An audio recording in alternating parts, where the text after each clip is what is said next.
ಹುಡುಕಾಟ ಪ್ರಾರಂಭಿಸಿದ್ದು within 2 hours ಒಳಗಡೆನೆ ಸೌಜನ್ಯ ಸಿಗ್ತಾಳೆ. ಆದ್ರೆ ಶವ ಆಗಿ ಅವಳ ಕೈಗಳನ್ನ ಅವಳದೇ ದುಪಟ್ಟ ಅಂಡ್ ID ಕಾರ್ಡ್ ಇಂದ ಮರಕ್ಕೆ ಕಟ್ಟಿರ್ತಾರೆ. And most brutal part is ಅವಳ ಯೋನಿ, ಅವಳ ಏನಿತ್ತು ಅದ್ರ ಒಳಗಡೆ 6 ಇಂಚ್ ಮಣ್ಣು ತುಂಬಿರ್ತಾರೆ. ಓ ಬಿಡಪ್ಪ, ನಮ್ ಪೊಲೀಸ್ ಅವ್ರಿಗೆ ತಮ್ಮ ಡ್ಯೂಟಿ ಮೇಲೆ ಎಷ್ಟೊಂದು ನಿಷ್ಠೆ ಇದೆ, ಒಂದೇ ದಿನದಲ್ಲಿ ಆರೋಪಿನ ಹಿಡಿದ್ಬಿಟ್ರಲ್ಲ ಅಂತ ಪೊಲೀಸ್ ಅವ್ರ ಮೇಲೆ ಫುಲ್ ಒಂಥರ ಹೊಗಳ್ತಾ ಇರ್ತಾರೆ. ಆದ್ರೆ ಪಾಪ ಜನರಿಗೆ ಎಲ್ಲಿ ಗೊತ್ತಿತ್ತು ಈ ಕೇಸ್ ನ ರಿಯಲ್ ಆರೋಪಿ ಬೇರೆ ಯಾರೋ ಇದಾರೆ, ಪೊಲೀಸ್ ಅವರೇ ಈ ಕೇಸ್ ನ ಮಿಸ್ಲೀಡ್ ಮಾಡೋದಕ್ಕೆ ಸುಮ್ನೆ ಸಂತೋಷ್ನ ಅರೆಸ್ಟ್ ಮಾಡಿದ್ದಾರೆ ಅಂತ. ಪೊಲೀಸ್ ಅವರು ಈ ಕೇಸ್ ಅಲ್ಲಿ ಕರಪ್ಟ್ ಆಗಿದ್ದಾರೆ, ಪೊಲೀಸ್ ಅವರೇ ಸತ್ಯ ಮುಚ್ಚಿಡ್ಲಿಕ್ಕೆ ಟ್ರೈ ಮಾಡ್ತಿದ್ದಾರೆ. ಹಾಗಾಗಿ ಈ ಕೇಸ್ ನ ಇನ್ಮುಂದೆ ಪೊಲೀಸ್ ಅವರಲ್ಲದೆ CBI ಅವರು ಇನ್ವೆಸ್ಟಿಗೇಷನ್ ಮಾಡಬೇಕು, ಈ ಕೇಸ್ ನ CBI ಒಪ್ಸಿ ಅಂತ ಅಗೇನ್ ಪ್ರೊಟೆಸ್ಟ್ ಗಳು ಸ್ಟಾರ್ಟ್ ಆಗ್ತವೆ. ಸೌಜನ್ಯ ಕೇಸ್ ಒಂದೇ ಅಲ್ಲ, ನಾರಾಯಣ ಹಾಗೂ ಯಮುನಾ ಕೇಸಲ್ಲೂ, ವೇದವಲ್ಲಿ ಕೇಸಲ್ಲೂ, ಆ ಬ್ಯಾಂಕ್ ಮ್ಯಾನೇಜರ್ ನ ಕೇಸಲ್ಲೂ ಹಾಗೂ ಪದ್ಮಲತಾ ಕೇಸಲ್ಲೂ ಸೀದಾ ಡೈರೆಕ್ಟ್ ಡೌಟ್ ಬರೋದೆ ಊರಿನ ಗೌಡ್ರ ಮೇಲೆ. ಸೌಜನ್ಯ ಕೇಸ್ ಬಿಟ್ಟು ಆ ಇನ್ನೊಂದು ಕೇಸ್ ಯಾವುದು, ಅದಕ್ಕೂ ಸಂತೋಷ್ಗೂ ಏನ್ ಸಂಬಂಧ, ಅದ್ರಲ್ಲಿ ಯಾಕೆ ಸಂತೋಷ್ನ ಪೊಲೀಸ್ ಅವರು ಫಿಟ್ ಮಾಡಿದ್ರು ಅಂತ ಪ್ರತಿಯೊಂದು ಹೇಳ್ತೀನಿ. ನಾನು ಈ ಚಾನೆಲ್ ನ ಸ್ಟಾರ್ಟ್ ಮಾಡ್ದಾಗಿಂದ one of the most requested video ಬಂದು ಸೌಜನ್ಯ ಕೇಸ್ ಬಗ್ಗೆ. ಸರಿ, ನಮ್ ದೂತ ಸಭೆಯ ಪ್ರಜೆಗಳು ಇಷ್ಟೊಂದು ಕೇಳ್ತಿದಾರಲ್ಲ, ಈ ಒಂದು ಕೇಸ್ ಬಗ್ಗೆ ವಿಡಿಯೋ ಮಾಡುವ ಅಂತ ಸೌಜನ್ಯ ಕೇಸ್ ಬಗ್ಗೆ ನಾನು ರಿಸರ್ಚ್ ಸ್ಟಾರ್ಟ್ ಮಾಡಿದೆ. ಅಂಡ್ ಟ್ರಸ್ಟ್ ಮೀ, ಎಷ್ಟೊಂದು ಕಾಂಪ್ಲೆಕ್ಸ್ ಈ ಒಂದು ಕೇಸ್ ಇದೆ ಅಂತಂದ್ರೆ ನನ್ ತಲೆನೇ ಕೆಟ್ಬಿಡ್ತು. ಬಟ್ ಡೋಂಟ್ ವರಿ, ನಿಮ್ಗಂತೂ ಪ್ರತಿ ಒಂದನ್ನ ತುಂಬಾ ಸಿಂಪಲ್ ಆಗಿ ಅರ್ಥ ಮಾಡಿಸ್ತೇನೆ. ಅನ್ಕೊಳ್ಳಿ, ಒಂದು ಊರು, ಆ ಊರಲ್ಲಿ ಒಂದು ಗೌಡ್ರ ಕುಟುಂಬ ಇದೆ. ಅಂಡ್ ಆ ಗೌಡ್ರ ಕುಟುಂಬ ತುಂಬಾನೇ ಪವರ್ಫುಲ್, ಲೈಕ್ ನಾವು ಮೂವೀಸ್ ಅಲ್ಲಿ ನೋಡ್ತೀವಲ್ಲ ಹಂಗೆ. ಸೊ ಗೌಡ್ರ ಊರು ಬಂದು ಧರ್ಮಸ್ಥಳ ಅಂತ. ಆ ಒಂದು ಊರಲ್ಲಿ ಇವ್ರಿಗೆ ಸಖತ್ ಕಂಟ್ರೋಲ್ ಇರುತ್ತೆ. ಈವನ್ ಅದೇ ಒಂದು ರೀಜನ್ ಅಲ್ಲಿ ಇರುವಂತಹ ಒಂದು ತುಂಬಾನೇ ಪಾಪ್ಯುಲರ್ ದೇವಸ್ಥಾನನು ಸಹ ಇವರೇ ಕಂಟ್ರೋಲ್ ಮಾಡ್ತಿರ್ತಾರೆ. ಆ ಒಂದು ದೇವಸ್ಥಾನ ಇಂದ ಈ ಗೌಡ್ರ ಕುಟುಂಬಕ್ಕೆ ಎಷ್ಟೊಂದು ದುಡ್ಡು ಬರ್ತಾ ಇರುತ್ತೆ ಅಂತಂದ್ರೆ, ಅದೇ ದುಡ್ಡಲ್ಲಿ ಇವರು ಬೇಜನ್ ಪ್ರೈವೇಟ್ ಪ್ರೈಮರಿ ಅಂಡ್ ಹೈಸ್ಕೂಲ್ಸ್ ನ ಸ್ಥಾಪನೆ ಮಾಡಿರ್ತಾರೆ, ಬೇಜನ್ ಪ್ರೈವೇಟ್ ಮೆಡಿಕಲ್ ಕಾಲೇಜಸ್ ಇರ್ತವೆ, ಅಂಡ್ ಬೇಜನ್ ಪ್ರೈವೇಟ್ ದೊಡ್ಡ ಹಾಸ್ಪಿಟಲ್ಸ್ ಇರ್ತವೆ. ಒಟ್ಟಲ್ಲಿ ಹೇಳ್ಬೇಕು ಅಂತಂದ್ರೆ ದುಡ್ಡಿನ ಸುರಿಮಳೆ ಇವ್ರಿಗೆ. ನೋಡಿ, ನಮ್ಮ ಭಾರತ ದೇಶದಲ್ಲಿ ಒಂದು ಕಾನೂನಿದೆ, ದ ರಿಲಿಜಿಯಸ್ ಎಂಡೋಮೆಂಟ್ ಆಕ್ಟ್ 1863 ಅಂತ. ಬೇಸಿಕಲಿ ಈ ಒಂದು ಕಾನೂನು ಏನ್ ಹೇಳುತ್ತೆ ಅಂತಂದ್ರೆ, ಭಾರತದಲ್ಲಿ ಯಾವ್ದೆಲ್ಲ ಹಿಂದೂ ಟೆಂಪಲ್ಸ್ ಇದಾವೋ ಅವೆಲ್ಲ ಗವರ್ಮೆಂಟ್ ಪ್ರಾಪರ್ಟಿ. ಆ ಹಿಂದೂ ಟೆಂಪಲ್ಸ್ ನ ಮ್ಯಾನೇಜ್ಮೆಂಟ್ ಎಲ್ಲ ಗವರ್ಮೆಂಟ್ ಕೈಗೆ ಹೋಗಿ ಗವರ್ಮೆಂಟ್ ಡಿಸೈಡ್ ಮಾಡುತ್ತೆ ಆ ಮ್ಯಾನೇಜ್ಮೆಂಟ್ ಅಲ್ಲಿ ಯಾರ್ ಕೆಲ್ಸಕ್ಕೆ ಇರಬೇಕು, ಯಾರ್ ಕೆಲ್ಸಕ್ಕೆ ಇರಬಾರ್ದು, ಅಂಡ್ ಆ ಟೆಂಪಲ್ ಇಂದ ಬರ್ತಿರುವಂತಹ ಡೊನೇಷನ್ ಅಮೌಂಟ್ ನ ಏನ್ ಮಾಡಬೇಕು ಅಂತ. ಸೊ ಈ ಒಂದು ಕಾನೂನಿನ ಪ್ರಕಾರ ಗವರ್ಮೆಂಟ್ ಇಂಡಿಯಾದಲ್ಲಿ ಇರುವಂತಹ ಆಲ್ಮೋಸ್ಟ್ ಎಲ್ಲಾ ಹಿಂದೂ ಟೆಂಪಲ್ಸ್ ನ ತನ್ನ ಕಂಟ್ರೋಲ್ ಅಲ್ಲಿ ತಗೋತಾ ಇರ್ಬೇಕಾದ್ರೆ ಗವರ್ಮೆಂಟ್ ಅಫಿಷಿಯಲ್ಸ್ ಧರ್ಮಸ್ಥಳ ಶ್ರೀ ಮಂಜುನಾಥ ದೇವಸ್ಥಾನಕ್ಕೂ ರೀಚ್ ಔಟ್ ಮಾಡ್ತಾರೆ. ಅಂಡ್ ಆಗ ಇಷ್ಟು ದಿನ ಟೆಂಪಲ್ ನ ಕಂಟ್ರೋಲ್ ಮಾಡ್ತಿದ್ದಂತಹ ಆ ಗೌಡ್ರ ಕುಟುಂಬ ಏನ್ ಹೇಳುತ್ತೆ ಗೊತ್ತಾ, ಇಲ್ಲ ಇದು ಹಿಂದೂ ಟೆಂಪಲ್ ಅಲ್ಲ, ಇದು ಜೈನ್ ಫ್ಯಾಮಿಲಿಗೆ ಬಿಲಾಂಗ್ ಮಾಡುವಂತಹ ಒಂದು ಪ್ರೈವೇಟ್ ಟೆಂಪಲ್ ಅಂತ ಹೇಳ್ತಾರೆ. ನಾನು ಇಷ್ಟು ದಿನ ಧರ್ಮಸ್ಥಳ ಶ್ರೀ ಮಂಜುನಾಥ ದೇವಸ್ಥಾನ ಒಂದು ಹಿಂದೂ ಟೆಂಪಲ್ ಅಂತ ಅನ್ಕೊಂಡಿದ್ದೆ. ಆದ್ರೆ ಈಗಷ್ಟೇ ನನಗೂ ಗೊತ್ತಾಗಿದ್ದು ಇದು ಹಿಂದೂ ಟೆಂಪಲ್ ಅಲ್ಲ, ಇದು ಒಂದು ಜೈನ್ ಫ್ಯಾಮಿಲಿಗೆ ಬಿಲಾಂಗ್ ಮಾಡುವಂತಹ ಪ್ರೈವೇಟ್ ಜೈನ್ ಟೆಂಪಲ್ ಅಂತ. ಸೊ ಹೀಗಾಗಿ ಗವರ್ಮೆಂಟ್ ಅಫಿಷಿಯಲ್ಸ್ ಏನೂ ಮಾಡಕ್ಕಾಗದೆ ಇವತ್ತಿನವರೆಗೂ ಈ ಒಂದು ಧರ್ಮಸ್ಥಳ ಶ್ರೀ ಮಂಜುನಾಥ ದೇವಸ್ಥಾನನ ಒಂದು ಪ್ರೈವೇಟ್ ಟ್ರಸ್ಟ್ ನಡೆಸ್ಕೊಂಡು ಹೋಗ್ತಿದೆ. ಅಂಡ್ ಆ ಪ್ರೈವೇಟ್ ಟ್ರಸ್ಟ್ ನ ಓನರ್ ಯಾರು, ಅದೇ ಗೌಡ್ರ ಕುಟುಂಬ. ನೋಡಿ, ನಾನು ಈ ವಿಡಿಯೋದಲ್ಲಿ ಯಾರ್ದು ರಿಯಲ್ ನೇಮ್ಸ್ ನ ಬಳಸ್ತಿಲ್ಲ. ಪ್ರೀವಿಯಸ್ಲಿ ಬೇರೆ ಯೂಟ್ಯೂಬರ್ಸ್ ತಮ್ಮ ವಿಡಿಯೋಸ್ ಅಲ್ಲಿ ರಿಯಲ್ ನೇಮ್ಸ್ ನ ಬಳಸಿದ್ದಾರೆ ಅನ್ನೋ ಒಂದೇ ಒಂದು ಕಾರಣಕ್ಕೆ ಅವ್ರ ವಿಡಿಯೋಸ್ ನ ಡಿಲೀಟ್ ಮಾಡಿಸಿದ್ದಾರೆ. ಸೊ ಅವ್ರ ಜೊತೆ ಆಗಿದ್ದು ನನ್ ಜೊತೆ ಆಗೋದ್ ಬೇಡ, ಸತ್ಯ ಮುಚ್ಚೋಗೋದು ನನ್ಗೆ ಇಷ್ಟ ಇಲ್ಲ. ಹಾಗಾಗಿ ನಾನು ಇಲ್ಲಿ ರಿಯಲ್ ನೇಮ್ಸ್ ನ ಬಳಸ್ತಿಲ್ಲ. ಆದ್ರೆ ನಾನು ಯಾರನ್ನ ಪಾಯಿಂಟ್ ಔಟ್ ಮಾಡಿ ಹೇಳ್ತಿದ್ದೀನಿ ಅನ್ನೋದು ಮಾತ್ರ ನಿಮಗೆ ತುಂಬಾ ಕ್ಲಿಯರ್ಲಿ ಅರ್ಥ ಆಗುತ್ತೆ. Don't worry.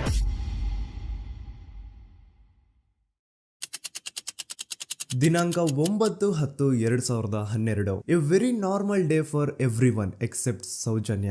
ಧರ್ಮಸ್ಥಳ ಹತ್ರ ಇರುವಂತಹ ಪಂಗಳ್ ಅನ್ನೋ ಒಂದು ಸಣ್ಣ ಹಳ್ಳಿಗೆ ಬಿಲಾಂಗ್ ಮಾಡುವಂತಹ ಸೌಜನ್ಯ ತುಂಬಾನೇ ಒಳ್ಳೆ ಹುಡುಗಿ. SDM ಕಾಲೇಜ್ ಆಫ್ ಉಜ್ರಿಯಲ್ಲಿ 2nd PUC ಓದ್ತಿದ್ದಂತಹ ಇವಳು ತುಂಬಾನೇ ಬ್ರೈಟ್ ಸ್ಟೂಡೆಂಟ್ ಕೂಡ. ಸೊ ಒಂದು ದಿನ ಅಂದ್ರೆ 9 ಅಕ್ಟೋಬರ್ 2012 ಬೆಳಿಗ್ಗೆ 7:30-8 ಗಂಟೆ ಹಾಗೆ ಆಸ್ ಯೂಶುವಲ್ ತನ್ನ ಕಾಲೇಜ್ ಹೋಗೋದಕ್ಕೆ ರೆಡಿ ಆಗ್ತಿರ್ತಾಳೆ. ಅವತ್ತು ಮಂಗಳವಾರದ ದಿನ ಅಂಡ್ ಅವತ್ತು ಲೋಕಲ್ ಫೆಸ್ಟಿವಲ್ ಬೇರೆ ಇರುತ್ತೆ, ಹೊಸ ಅಕ್ಕಿ ಅಂತ. ಈ ಒಂದು ಲೋಕಲ್ ಫೆಸ್ಟಿವಲ್ ದಿನ ಮನೆ ಒಳಗಡೆ ಏನೇ ಅಡುಗೆ ಮಾಡಿದ್ರು ಹೊಸ ಅಕ್ಕಿನೇ ಬಳಸಬೇಕು. ಸೊ ಹೊಸ ಅಕ್ಕಿ ತಂದು ಬ್ರೇಕ್ಫಾಸ್ಟ್ ನ ರೆಡಿ ಮಾಡೋಷ್ಟ್ರಲ್ಲಿ ಸೌಜನ್ಯ ಅವ್ರ ತಾಯಿ ತುಂಬಾ ಲೇಟ್ ಮಾಡ್ತಾರೆ. ಸೊ ಕಾಲೇಜ್ಗೆ ಲೇಟ್ ಆಗ್ತಿದೆ ಅಂತ ಈ ಸೌಜನ್ಯ ಟಿಫಿನ್ ಸಹ ಮಾಡದೆ ಹಾಗೆ ಹೋಗ್ತಾಳೆ. ಅವಳ ತಲೆಯಲ್ಲಿ ಏನಿತ್ತು ಅಂತಂದ್ರೆ, ಹೆಂಗೋ ಇವತ್ತು ಲೋಕಲ್ ಫೆಸ್ಟಿವಲ್ ಬೇರೆ ಇದೆ, ಹಾಗಾಗಿ ಮೇ ಬಿ ಕಾಲೇಜು ಬೇಗ ಬಿಡ್ಬೋದು, ಸೊ ಮಧ್ಯಾಹ್ನ ಡೈರೆಕ್ಟ್ ಮನೆಗೆ ಬಂದು ಊಟ ಮಾಡುವ ಬಿಡು ಅಂತ ಅವಳು ಅನ್ಕೊಂಡಿರ್ತಾಳೆ. ಆದ್ರೆ ಕಾಲೇಜ್ ಹೋಗಾದ್ಮೇಲೆ ಗೊತ್ತಾಗುತ್ತೆ ಅವತ್ತು ಅವಳಿಗೆ ಸ್ಪೆಷಲ್ ಕ್ಲಾಸಸ್ ಬೇರೆ ಇದೆ ಅಂತ. ಸೌಜನ್ಯ ಬ್ರೇಕ್ಫಾಸ್ಟ್ ಕೂಡ ಮಾಡಿರಲ್ಲ ಅಂಡ್ ಲಂಚ್ ಬಾಕ್ಸ್ ಕೂಡ ತಂದಿರಲ್ಲ. ಹಾಗಾಗಿ ಲಂಚ್ ಟೈಮ್ ಅಲ್ಲಿ ಸೌಜನ್ಯನ ಒಬ್ಳು ಫ್ರೆಂಡ್ ಜಾನ್ವಿ ತಾನ್ ತಂದಿರುವಂತಹ ಲಂಚ್ ಬಾಕ್ಸ್ ಅಲ್ಲಿ ಒಂದಿಷ್ಟು ಲಂಚ್ ನ ಆಫರ್ ಮಾಡ್ತಾಳ. ಆದ್ರೆ ಸೌಜನ್ಯ ಪರವಾಗಿಲ್ಲ ನೀನ್ ತಿನ್ನು, ನಾನ್ ಮನೆಗೆ ಹೋಗ್ಬಿಟ್ಟು ಊಟ ಮಾಡ್ಕೊಂತೀನಿ ಅಂತ ಹೇಳ್ತಾಳ. ಸುಮಾರು ಮಧ್ಯಾಹ್ನದ 3:45ಕ್ಕೆ ಕಾಲೇಜ್ ಬಿಡುತ್ತೆ. ಸೌಜನ್ಯ ಕಾಲೇಜ್ ಇಂದ ಬಸ್ ಅಲ್ಲಿ ಬಂದು ನೇತ್ರಾವತಿ ಬಸ್ ಸ್ಟಾಪ್ ಹತ್ರ ಇಳ್ಕೋತಾಳ. ಅವಳ ಜೊತೆ ಅವಳ ಕ್ಲಾಸ್ ಮೇಟ್ಸ್ ಅಂಡ್ ಫ್ರೆಂಡ್ಸ್ ಎಲ್ಲ ಇರ್ತಾರೆ. ಸೊ ಅವ್ರಿಗೆಲ್ಲ ಬಾಯ್ ಹೇಳ್ಬಿಟ್ಟು ಸೌಜನ್ಯ ತನ್ನ ಮನೆ ಕಡೆಗೆ ಹೊರಡ್ತಾಳ. ನೇತ್ರಾವತಿ ಬಸ್ ಸ್ಟಾಪ್ ಇಂದ ಸೌಜನ್ಯ ಮನೆಗೆ 20 ಮಿನಿಟ್ಸ್ ನ ವಾಕ್ ಇರುತ್ತೆ. ಮ್ಯಾಕ್ಸ್ ಟು ಮ್ಯಾಕ್ಸ್ 30 ಮಿನಿಟ್ ಹಿಡಿಬಹುದು. ಸೊ ಸೌಜನ್ಯ ನಡ್ಕೊಂಡು ಮನೆ ಕಡೆಗೆ ಹೋಗ್ತಾ ಇರ್ತಾಳೆ. ಒಂದ್ ಸ್ವಲ್ಪ ದೂರದಲ್ಲಿ ಪ್ರಕೃತಿ ಹಾಸ್ಪಿಟಲ್ ಅಂತ ಒಂದಿರುತ್ತೆ. ಅಲ್ಲಿನ ಸೆಕ್ಯೂರಿಟಿ ಗಾರ್ಡ್ ಸೌಜನ್ಯ ನಡ್ಕೊಂಡು ಹೋಗ್ತಾ ಇರೋದನ್ನ ನೋಡ್ತಾನೆ ಕೂಡ. ನಂತರ ಸೌಜನ್ಯ ಒಂದು 10 ನಿಮಿಷ ಹಂಗೆ ಮುಂದೆ ನಡ್ಕೊಂಡು ಹೋಗಾದ್ಮೇಲೆ ಸೌಜನ್ಯಗೆ ತನ್ನ ಮಾವ ಸಿಗ್ತಾರ. ಅವರು ಸೌಜನ್ಯನ ನೋಡಿ ಮಾತಾಡಿಸ್ತಾರೆ. ಯಾಕಮ್ಮ ಕಾಲೇಜಿಂದ ಇಷ್ಟು ಲೇಟ್ ಬರ್ತಿದ್ಯಾ ಅಂತ ಕೇಳ್ತಾರೆ. ಆಗ ಸೌಜನ್ಯ ಇಲ್ಲ ಮಾವ, ಕಾಲೇಜಲ್ಲಿ ಸ್ಪೆಷಲ್ ಕ್ಲಾಸ್ ಇತ್ತು ಹಾಗಾಗಿ ಲೇಟ್ ಆಗ್ಬಿಡ್ತು ಅಂತ ಹೇಳಿ ಒಂದೆರಡು ಮಾತಾಡಿಸಿ ನಂತರ ತನ್ನ ಮನೆ ಕಡೆ ತಾನು ಹೊರಡ್ತಾಳ. ಈಗ ಆ ಒಂದು ಪಾಯಿಂಟ್ ಇಂದ ಸೌಜನ್ಯಗೆ ತನ್ನ ಮನೆ ಹೋಗ್ಲಿಕ್ಕೆ 10 ನಿಮಿಷ ಬೇಕು. ಮ್ಯಾಕ್ಸ್ ಟು ಮ್ಯಾಕ್ಸ್ 20 ಮಿನಿಟ್ ಅನ್ಕೊಳ್ಳಿ. 3:45ಕ್ಕೆ ಕಾಲೇಜ್ ಬಿಟ್ರೆ ಅರೌಂಡ್ 4:30ಗೆ ಮನೇಲಿ ಇರ್ಬೇಕಾಗಿದ್ದು ಹುಡುಗಿ 6:30-7 ಗಂಟೆ ಆಗಿದ್ರು ಮನೆಗೆ ಸೇರಿರಲ್ಲ. ಸೊ ಮನೇಲಿ ಸೌಜನ್ಯ ಅವ್ರ ತಾಯಿಗೆ ಟೆನ್ಷನ್ ಸ್ಟಾರ್ಟ್ ಆಗುತ್ತೆ. ಏನಪ್ಪಾ ಈ ಹುಡುಗಿ ಎಷ್ಟೊತ್ತಾದ್ರೂ ಇನ್ನು ಮನೆಗ್ ಬಂದಿಲ್ವಲ್ಲ ಅಂತ. ಸೊ ಅವ್ರೇನ್ ಮಾಡ್ತಾರೆ, ಸೌಜನ್ಯ ಅವ್ರ ತಂದೆ ಕಾಲ್ ಮಾಡ್ಬಿಟ್ಟು ರೀ ಹಿಂಗೆ 3:30-4 ಗಂಟೆಗೆ ಕಾಲೇಜ್ ಇಂದ ಮನೆಗ್ ಬರ್ತಿದ್ದಿದ್ ನಮ್ ಹುಡುಗಿ ಇವತ್ತು 7 ಗಂಟೆ ಆದ್ರೂ ಇನ್ನು ಮನೆಗ್ ಬಂದಿಲ್ಲ, ನೀವು ಸ್ವಲ್ಪ ಬೇಗ ಮನೆಗ್ ಬಂದು ವಿಚಾರಿಸಿ ಅಂತ ಗಾಬ್ರಿಲಿ ಹೇಳ್ತಾರ. ಸರಿ ಅಂತ ಸೌಜನ್ಯ ಅವ್ರ ತಂದೆ ಮನೆಗ್ ಬಂದ್ಬಿಟ್ಟು ಸೌಜನ್ಯನ ಫ್ರೆಂಡ್ಸ್ ಕ್ಲಾಸ್ ಮೇಟ್ಸ್ ಯಾರ್ದೆಲ್ಲ ಅವ್ರ ಹತ್ರ ನಂಬರ್ ಇರುತ್ತೋ ಅವ್ರಿಗೆಲ್ಲ ಕಾಲ್ ಮಾಡ್ಬಿಟ್ಟು ಸೌಜನ್ಯ ಬಗ್ಗೆ ಕೇಳ್ತಾರ. ನಮ್ ಹುಡುಗಿ ಏನಾದ್ರು ನಿಮ್ ಮನೆಗ್ ಬಂದಿದ್ದಾಳ ಅಮ್ಮ ಅಂತ. ಆದ್ರೆ ಸೌಜನ್ಯನ ಫ್ರೆಂಡ್ಸ್ ಅಂಡ್ ಕ್ಲಾಸ್ ಮೇಟ್ಸ್ ಎಲ್ಲ ಇಲ್ಲ ಅಂಕಲ್ ನಮ್ ಮನೆಗಂತೂ ಸೌಜನ್ಯ ಏನು ಬಂದಿಲ್ಲ, ಅವಳು ಬಸ್ ಸ್ಟಾಪ್ ಇಂದ ಸೀದಾ ನಿಮ್ ಮನೆ ಕಡೆಗೇನೆ ಹೊರಟ್ಲಲ್ವಾ, ಯಾಕೆ ಇನ್ನೂ ಬಂದಿಲ್ವಾ ಅಂತ ಕೇಳ್ತಾರ. ಆಗ ಸೌಜನ್ಯ ಅವ್ರ ತಂದೆ ಇಲ್ಲಮ್ಮ ಬಂದಿಲ್ಲ ಹಾಗಾಗಿನೇ ಕಾಲ್ ಮಾಡಿರೋದು ಅಂತ ಹೇಳಿ ಕಾಲ್ ಕಟ್ ಮಾಡ್ತಾರ. ದೆನ್ ಸೌಜನ್ಯ ಅವ್ರ ತಂದೆ ಸೌಜನ್ಯ ಅವ್ರ ಮಾವ ಕಾಲ್ ಮಾಡ್ತಾರ. ಅಳಿಯ ಎಲ್ಲಿದ್ಯಾ, ನನ್ ಮಗಳು ಇನ್ನು ಮನೆಗ್ ಬಂದಿಲ್ಲ, ನೀನೇನಾದ್ರೂ ಅವಳನ್ನ ನೋಡ್ದ ಅಂತ ಕೇಳ್ತಾರ. ಆ ಕಡೆಯಿಂದ ಅವರು ಸೌಜನ್ಯನ ಮಾವ ಹೇಳ್ತಾರೆ, ಹ್ಞೂ ನಾನ್ ನೋಡ್ದೆ, 4 ಕಾಲು ಹಾಗೆ ಆ ಹುಡುಗಿ ಕಾಲೇಜ್ ಇಂದ ಬರ್ಬೇಕಾದ್ರೆ ನನಗ್ ಕಾಣಿಸಿದ್ಲು, ನಾನ್ ಸ್ವಲ್ಪ ಮಾತಾಡ್ದೆ ಅವಳ ಹತ್ರ, ಅದಾದ್ಮೇಲೆ ಅವಳು ಮನೆ ಕಡೆ ಹೋದ್ಲಲ್ಲ, ಯಾಕೆ ಇನ್ನೂ ಬಂದಿಲ್ವಾ ಅಂತ ಅವರೇ ಉಲ್ಟಾ ಕ್ವಶನ್ ಕೇಳ್ತಾರ. ಈ ಕಡೆ ಸೌಜನ್ಯ ಅವ್ರ ತಂದೆ ಇಲ್ಲ 7 ಗಂಟೆ ಆದ್ರೂ ಮಗು ಇನ್ನು ಮನೆಗ್ ಬಂದಿಲ್ಲ, ನಮ್ಗೆ ಯಾಕೋ ತುಂಬಾ ಗಾಬರಿ ಆಗ್ತಿದೆ, ನೀನೊಂದ್ ಕೆಲ್ಸ ಮಾಡು ನಮ್ಮವ್ರನ್ನೆಲ್ಲ ಸೇರ್ಸು ಎಲ್ರೂ ಸೇರಿ ಹುಡುಕುವ ಅವಳನ್ನ ಅಂತ ಸುಮಾರು ರಾತ್ರಿ 7 ಗಂಟೆಯಿಂದ ಹಿಡಿದು 11 ಗಂಟೆವರೆಗೂ ಸೌಜನ್ಯನ ಮನೆಯವರು ಅಂಡ್ ಊರಿನ ಜನ 200-300 ಜನ ಸೇರ್ಕೊಂಡು ಸೌಜನ್ಯನ ಹುಡುಕ್ತಾರೆ. ಆದ್ರೆ ಸೌಜನ್ಯನ ಒಂದು ಸುಳಿವು ಸಿಗಲ್ಲ. ಸೊ ಕೊನೆಗೆ ಸಹಾಯ ಕೇಳ್ತಾ ರಾತ್ರಿ 11 ಗಂಟೆ ಹಾಗೆ ಸೌಜನ್ಯನ ತಂದೆ ತಾಯಿ ಅಂಡ್ ಊರಿನ ಜನ ಎಲ್ಲ ಬೆಳ್ತಂಗಡಿ ಪೊಲೀಸ್ ಸ್ಟೇಷನ್ ಹತ್ರ ಹೋಗ್ತಾರ. ಅಲ್ಲಿ ಪೊಲೀಸ್ ಅವ್ರ ಹತ್ರ ಕಾಲೇಜ್ ಹೋಗಿದ್ ನಮ್ ಹುಡುಗಿ ಇಷ್ಟೊತ್ತಾದ್ರೂ ಇನ್ನು ಮನೆಗ್ ಬಂದಿಲ್ಲ, ಎಷ್ಟು ಹುಡುಕಿದ್ರು ಸಿಗ್ತಾ ಇಲ್ಲ, ಸೊ ಪ್ಲೀಸ್ ಒಂದು ಮಿಸ್ಸಿಂಗ್ ರಿಪೋರ್ಟ್ ನ ಫೈಲ್ ಮಾಡಿ ನಮ್ ಹುಡುಗಿನ ಹುಡುಕೊಡಿ ಅಂತ ಕೇಳ್ಕೊತಾರ. ಆದ್ರೆ ಪೊಲೀಸ್ ಅವರು ಒಪ್ಪಲ್ಲ. ಇಲ್ಲ ಯಾವುದೇ ಪರ್ಸನ್ ಮಿಸ್ಸಿಂಗ್ ಆದ್ರೆ ಆಫ್ಟರ್ 24 ಅವರ್ಸ್ ಆದ್ಮೇಲೆ ರಿಪೋರ್ಟ್ ಫೈಲ್ ಮಾಡಕ್ಕಾಗೋದು. ಸೊ ನೀವ್ ಒಂದ್ ಕೆಲ್ಸ ಮಾಡಿ, ಈಗ ಮನೆಗ್ ಹೋಗಿ ನಾಳೆ ಬೆಳಿಗ್ಗೆವರೆಗೂ ನೋಡಿ, ನಾಳೆ ಬೆಳಿಗ್ಗೆವರೆಗೂ ನಿಮ್ ಮಗಳು ನಿಮ್ ಮನೆಗ್ ಬಂದಿಲ್ಲ ಅಂತಂದ್ರೆ ಆಗ ಬಂದ್ಬಿಟ್ಟು ಮಿಸ್ಸಿಂಗ್ ರಿಪೋರ್ಟ್ ನ ಫೈಲ್ ಮಾಡಿಸಿ ಅಂತ ಹೇಳಿ ಕಳಿಸ್ತಾರ. ಆಗ ಆಲ್ಮೋಸ್ಟ್ ಮಿಡ್ ನೈಟ್ ಆಗಿರೋದ್ರಿಂದ ಅಂಡ್ ಮಳೆ ಬೇರೆ ತುಂಬಾ ಜೋರಾಗಿ ಬರ್ತಾ ಇರುತ್ತೆ. ಸೊ ಈ ಸಿಚುವೇಶನ್ ಅಲ್ಲಿ ಸೌಜನ್ಯನ ಹುಡುಕ್ಲಿಕ್ಕೆ ಆಗಲ್ಲ. ನಾಳೆ ಬೆಳಿಗ್ಗೆ ಸೇರ್ಕೊಂಡು ಅಗೇನ್ ಎಲ್ರು ಸೌಜನ್ಯನ ಹುಡುಕುವ ಅಂತ ಸೌಜನ್ಯನ ಮನೆಯವರು ಅಂಡ್ ಊರಿನ ಜನ ಎಲ್ರು ತಮ್ಮ ಮನೆಗೆ ಹೋಗ್ಬಿಡ್ತಾರ. ನೆಕ್ಸ್ಟ್ ದಿನ ಅಂದ್ರೆ 10 ಅಕ್ಟೋಬರ್ 2012 ಬುಧವಾರದ ದಿನ ಬೆಳಿಗ್ಗೆ 10 ಗಂಟೆ ಹಾಗೆ ಸೌಜನ್ಯನ ಮನೆಯವರು ಅಂಡ್ ಊರಿನ 200-300 ಜನ ಸೇರ್ಕೊಂಡು ಅಗೇನ್ ಸೌಜನ್ಯಗೋಸ್ಕರ ಹುಡುಕಾಟ ಸ್ಟಾರ್ಟ್ ಮಾಡ್ತಾರ. ಹುಡುಕಾಟ ಪ್ರಾರಂಭಿಸಿದ್ದು ವಿತಿನ್ 2 ಅವರ್ಸ್ ಒಳಗಡೆನೆ ಸೌಜನ್ಯ ಸಿಗ್ತಾಳೆ. ಆದ್ರೆ ಶವ ಆಗಿ ಆ 200-300 ಊರಿನ ಜನ ಎಲ್ಲ ಸೇರ್ಕೊಂಡು ಏನ್ ಸೌಜನ್ಯನ ಹುಡುಕ್ತಾ ಇದ್ರು ಅದರಲ್ಲಿ ಯಾರೋ ಒಬ್ರಿಗೆ ಸೌಜನ್ಯನ ಮನೆಯಿಂದ ಕೇವಲ 10 ನಿಮಿಷ ದೂರದಲ್ಲಿರುವಂತಹ ಒಂದು ಹಳ್ಳನ ದಡದಲ್ಲಿ ಸೌಜನ್ಯ ಮೃತದೇಹ ಸಿಗುತ್ತಾ. ಈಗ ಸತ್ತಿರುವಂತಹ ಸೌಜನ್ಯನ ಡೆಡ್ ಬಾಡಿ ಯಾವ ಒಂದು ಕಂಡೀಷನ್ ಅಲ್ಲಿ ಇತ್ತು ಅಂತ ಹೇಳ್ತೀನಿ, ಸ್ವಲ್ಪ ಗಮನ ಇಟ್ಟು ಕೇಳಿಸ್ಕೊಳ್ಳಿ. ಅವಳ ಕೈಗಳನ್ನ ಅವಳದೇ ದುಪಟ್ಟ ಅಂಡ್ ID ಕಾರ್ಡ್ ಇಂದ ಮರಕ್ಕೆ ಕಟ್ಟಿರ್ತಾರ. ಅವಳ ಬಾಡಿ ಎಲ್ಲ ನೇಕೆಡ್ ಇರುತ್ತೆ, ಮೈ ಮೇಲೆ ಸರಿಯಾದ ಬಟ್ಟೆ ಇರಲ್ಲ, ಮೈ ಮೇಲೆ ಮಲ್ಟಿಪಲ್ ಕಟ್ ಮಾರ್ಕ್ಸ್ ಇರುತ್ತೆ, ತುಂಬಾ ಜೋರಾಗಿ ಹೊಡೆದಿರುವಂತಹ ಗಾಯಗಳು ಮೈ ಮೇಲೆ ಎದ್ದು ಕಾಣಿಸ್ತಿರ್ತವೆ. ಅವಳ ರಿಪ್ಸ್ ಎದೆ ಭಾಗದ ಮೂಳೆಗಳೆಲ್ಲ ಮುರಿದು ಹೋಗ್ಬಿಟ್ಟಿರ್ತವೆ. And most brutal part is ಅವಳ ಯೋನಿ, ಅವಳ ಏನಿತ್ತು ಅದ್ರ ಒಳಗಡೆ 6 ಇಂಚ್ ಮಣ್ಣು ತುಂಬಿರ್ತಾರೆ. ಆ ಬಾಡಿ ಕಂಡೀಷನ್ ನ ನೋಡಿದಾದ್ಮೇಲೆ ಒಂದಂತೂ ತುಂಬಾ ಕ್ಲಿಯರ್ ಆಗಿ ಅರ್ಥ ಆಗುತ್ತೆ, ಅವಳನ್ನ ಯಾರೋ ತುಂಬಾ ಫೋರ್ಸ್ಫುಲಿ ಮಾಡಿ ನಂತರ ನಿರ್ದಯವಾಗಿ ಸಾಯಿಸಿದ್ದಾರೆ ಅಂತ. ಇಲ್ಲಿ ಕ್ರಿಮಿನಲ್ಸ್ ನ ಬುದ್ಧಿವಂತಿಕೆ ನೋಡಿ ಪೊಲೀಸ್ ಅವ್ರಿಗೆ ಏನೂ ಸುಳಿವು ಸಿಗ್ಬಾರ್ದು ಅಂತ ಅವಳ ಯೋನಿ ಒಳಗಡೆ 6 ಇಂಚ್ ಅಷ್ಟು ಮಣ್ಣು ತುಂಬ ಹೋಗಿರ್ತಾರೆ. ಸೊ ದೆನ್ ಪೊಲೀಸ್ ಅವ್ರಿಗೆ ವಿಷಯ ಗೊತ್ತಾಗುತ್ತೆ. ಅವರು ಸ್ಪಾಟ್ ಗೆ ಬಂದು ಸೌಜನ್ಯನ ಬಾಡಿನ ರಿಕವರ್ ಮಾಡಿ ಆ ಒಂದು ಸ್ಪಾಟ್ ನ ಕಂಪ್ಲೀಟ್ ಸೀಸ್ ಮಾಡ್ತಾರೆ. ಒಬ್ಳು ಸಾಮಾನ್ಯ ಮಿಡಲ್ ಕ್ಲಾಸ್ ಹುಡುಗಿ, ಒಬ್ಳು ವೆರಿ ಬ್ರೈಟ್ ಸ್ಟೂಡೆಂಟ್ ನ ಈ ಮಟ್ಟಿಗೆ ಇಷ್ಟು ನಿರ್ದಯವಾಗಿ ಸಾಯಿಸಿರೋದು ಯಾರು? ಇನ್ ಕೇಸ್ ಏನಾದ್ರೂ ಈ ಕ್ರೈಮ್ ಮಾಡಿದವನು ಸಿಕ್ಕಿ ಬಿದ್ರೆ ಅವನ್ನ ಸುಮ್ನೆ ಬಿಡಬಾರ್ದು ಅಂತ ಜನ ಆಕ್ರೋಶ ವ್ಯಕ್ತಪಡಿಸ್ತಾರೆ. ಅಂಡ್ ಗೆಸ್ ವಾಟ್, ನಮ್ ಪೊಲೀಸ್ ಅವರು ಇಷ್ಟೊಂದು ಫಾಸ್ಟ್ ಆಗಿ ಇನ್ವೆಸ್ಟಿಗೇಷನ್ ಕಂಪ್ಲೀಟ್ ಮಾಡ್ತಾರೆ ಅಂತ ನಾನಂತೂ ಎಕ್ಸ್ಪೆಕ್ಟ್ ಮಾಡಿರ್ಲಿಲ್ಲ. ಅಂಡ್ ಈವನ್ ಈ ಒಂದು ವಿಷಯದಿಂದ ಊರಿನ ಜನನು ಶಾಕ್ ಆಗ್ತಾರೆ. ಸೌಜನ್ಯ ಬಾಡಿ ಸಿಕ್ಕಿದ್ದ ನೆಕ್ಸ್ಟ್ ದಿನ ಅಂದ್ರೆ 11 ಅಕ್ಟೋಬರ್ 2012 ಸಂಜೆ 5 ಗಂಟೆ ಹಾಗೆ ಯಾರು ಸೌಜನ್ಯನ ಪಂಡು ಮರ್ಡರ್ ಮಾಡಿದ್ನೋ ಆ ಕ್ರಿಮಿನಲ್ ಕೂಡ ಸಿಕ್ಕಿ ಬೀಳ್ತಾನೆ. ಈಗ ನೀವು ಥಿಂಕ್ ಮಾಡ್ಬೋದು, ಸೌಜನ್ಯನ ಯಾರು ಮರ್ಡರ್ ಮಾಡಿದ್ರು ಅಂಡ್ ಯಾರ ಕ್ರೈಮ್ ನ ಮಾಡಿದ್ರು ಅವನು ನೆಕ್ಸ್ಟ್ ದಿನಾನೇ ಸಿಕ್ಕಿ ಬಿದ್ದ. ಹಾಗಿದ್ರೆ ಈ ಕೇಸ್ ಯಾವಾಗ್ಲೂ ಕ್ಲೋಸ್ ಆಗ್ಬಿಡ್ಬೇಕಿತ್ತು. ಆದ್ರೂ ಸ್ಟಿಲ್ ಇವತ್ತಿನ ದಿನವರೆಗೂ ಯಾಕೆ ಈ ಕೇಸ್ ಪದೇ ಪದೇ ನ್ಯೂಸ್ ಅಲ್ಲಿ ಬರುತ್ತೆ ಅಂದ್ರೆ, ನಮ್ ದೂತ ಸಭೆಯ ಪ್ರಜೆಗಳೇ ರೆಡಿ ಆಗಿ, ಆರೋಪಿ ಸಿಕ್ಕಾದ್ಮೇಲೆ ಈ ಕೇಸು ಕ್ಲೋಸ್ ಆಗಿಲ್ಲ. ಆಕ್ಚುಲಿ ಈ ಕೇಸು ಓಪನ್ ಆಗಿದ್ದೆ ಈಗ. ನೋಡಿ, ಸೌಜನ್ಯನ ಬಾಡಿ ಸಿಕ್ಕಿದ್ದು ನೆಕ್ಸ್ಟ್ ದಿನ ಅಂದ್ರೆ 11 ಅಕ್ಟೋಬರ್ 2012 PSI ಯೋಗೇಶ್ ಅವರು ಯಾರನ್ನ ಈ ಕೇಸಲ್ಲಿ ಅರೆಸ್ಟ್ ಮಾಡಿದ್ರು ಅಂದ್ರೆ ಆತನ ಹೆಸರು ಬಂದು ಸಂತೋಷ್ ರಾವ್. 28-29 ವಯಸ್ಸಿರುವಂತಹ Santosh Rao first of all ಧರ್ಮಸ್ಥಳದವನು ಅಲ್ವೇ ಅಲ್ಲ, ಅವನು ಶೃಂಗೇರಿ ಅವನು. ಸಂತೋಷ್ ರಾವ್ ನ ತಂದೆ ಸ್ಕೂಲ್ ಟೀಚರ್ ಅಂಡ್ ತಾಯಿ ಹೌಸ್ ವೈಫ್.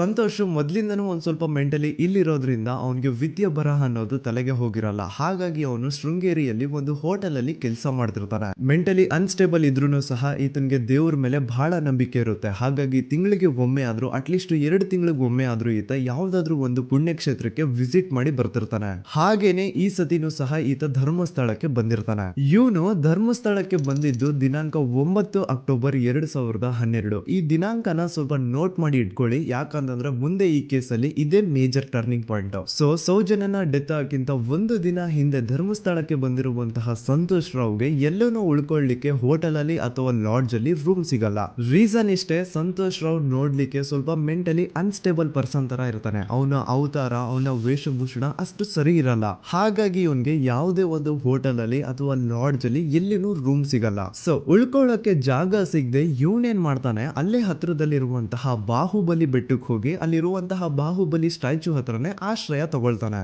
ಅಂಡ್ 1-2 ದಿನ ಅವನು ಅಲ್ಲೇ ಉಳ್ಕೋತಾನೆ ಕೂಡ. ಡೇ ಟೈಮ್ ಅಲ್ಲಿ ಧರ್ಮಸ್ಥಳಕ್ಕೆ ಬಂದು ಧರ್ಮಸ್ಥಳ ಶ್ರೀ ಮಂಜುನಾಥ ದೇವಸ್ಥಾನದಲ್ಲಿದ್ದು ಅಲ್ಲೇ ಪ್ರಸಾದ ಊಟ ಎಲ್ಲ ಮಾಡಿ ನಂತರ ನೈಟ್ ಆಗ್ತಿದ್ದಂಗೆ ಬಾಹುಬಲಿ ಬೆಟ್ಟಕ್ಕೆ ಹೋಗಿ ಆ ಸ್ಟ್ಯಾಚು ಹತ್ರನೇ ಮಲ್ಕೊಳ್ತಿರ್ತಾನೆ. ಸೊ ಒಂದು ದಿನ ಅಂದ್ರೆ 11 ಅಕ್ಟೋಬರ್ 2012 ಸಂಜೆ 5 ಗಂಟೆ ಹಾಗೆ ಈ ಸಂತೋಷ್ ರಾವ್ ತನ್ನ ಪಾಡಿಗೆ ತಾನು ಆ ಬೆಟ್ಟದ ಮೇಲೆ ಕೂತ್ಕೊಂಡು ಸೀನರೀಸ್ ನ ಎಂಜಾಯ್ ಮಾಡ್ತಾ ಇರಬೇಕಾದ್ರೆ ಯಾರೋ ಅದೇ ಊರಿನ 5 ಜನ ಕಿಡಿಗೇಡಿಗಳು ಬಂದು ಇವನ ಹತ್ರ ಜಗಳ ತೆಗಿತಾರ. ಈ 5 ಜನ ಯಾರು ಅಂತ ನಂತರ ಹೇಳ್ತೇನೆ. ಸೊ ಈ 5 ಜನ ಕಿಡಿಗೇಡಿಗಳು ಸಂತೋಷ್ ರಾವ್ ಹತ್ರ ಜಗಳ ತೆಗೆದು ಅವನ ಅವಾಚ್ಯ ಶಬ್ದಗಳಿಂದ ಬೈದು ಅವನ್ನ ಹೊಡೆದು, ಅಷ್ಟೇ ಸಾಲದೆ ಆ 5 ಜನ ಸಂತೋಷ್ ರಾವ್ನ ಪೊಲೀಸ್ ಸ್ಟೇಷನ್ಗೆ ಎಳ್ಕೊಂಡ್ ಬಂದು ಇವನು ನಾವು ಬಾಹುಬಲಿ ಬೆಟ್ಟಕ್ಕೆ ಅಂತ ಹೋಗಿದ್ರೆ ಅಲ್ಲಿ ನಮ್ಮ ಮೇಲೆ ಅಟ್ಯಾಕ್ ಮಾಡ್ದ, ಇವ್ನು ನೋಡ್ಲಿಕ್ಕೂ ಸಹ ಒಳ್ಳೆ ಸೈಕೋ ಕಿಲ್ಲರ್ ಇದ್ದಂಗಿದಾನೆ, ನಮ್ಗೆ ಯಾಕೋ ನಿನ್ನೆ ನಮ್ಮೂರಲ್ಲಿ ನಡೆದಿರುವಂತಹ ಘಟನೆ ಆ ಸೌಜನ್ಯನ ಮರ್ಡರ್ ಇವನೇ ಮಾಡಿದಾನೆ ಅಂತ ಡೌಟ್ ಬರ್ತಿದೆ ಅಂತ ಆ 5 ಜನ ಕಿಡಿಗೇಡಿಗಳು ಸಂತೋಷ್ ರಾವ್ನ ಪೊಲೀಸ್ ಅವ್ರ ಹತ್ರ ಹಾಕೊಡ್ತಾರೆ. ಅಂಡ್ ಪೊಲೀಸ್ ಅವರು ಕೂಡ ಎಂತವ್ರು ನೋಡಿ, ಯಾರೋ 5 ಜನ ಕಿಡಿಗೇಡಿಗಳು ಬಂದು ಇವನೇ ಕೊಲೆ ಮಾಡಿದಾನೆ ಅಂತ ಹೇಳಿದ ತಕ್ಷಣ ಹಿಂದೆ ಮುಂದೆ ಕ್ರಾಸ್ ಚೆಕ್ ಮಾಡದೆ ಸಂತೋಷ್ ರಾವ್ನ ಅರೆಸ್ಟ್ ಮಾಡಿ ಸೌಜನ್ಯ ಕೇಸ್ನ ಆರೋಪಿ ಸಿಕ್ಕಿದಾನೆ ಅಂತ ಎಲ್ಲಾ ಕಡೆ ಘೋಷಣೆ ಮಾಡ್ಬಿಡ್ತಾರ. ಜನರಿಗೆ ಈ ಕಡೆ ಒಂಥರ ನೆಮ್ಮದಿ, ಓ ಬಿಡಪ್ಪ ನಮ್ ಪೊಲೀಸ್ ಅವ್ರಿಗೆ ತಮ್ಮ ಡ್ಯೂಟಿ ಮೇಲೆ ಎಷ್ಟೊಂದು ನಿಷ್ಠೆ ಇದೆ, ಒಂದೇ ದಿನದಲ್ಲಿ ಆರೋಪಿನ ಹಿಡಿದ್ಬಿಟ್ರಲ್ಲ ಅಂತ ಪೊಲೀಸ್ ಅವ್ರ ಮೇಲೆ ಫುಲ್ ಒಂಥರ ಹೊಗಳ್ತಾ ಇರ್ತಾರೆ.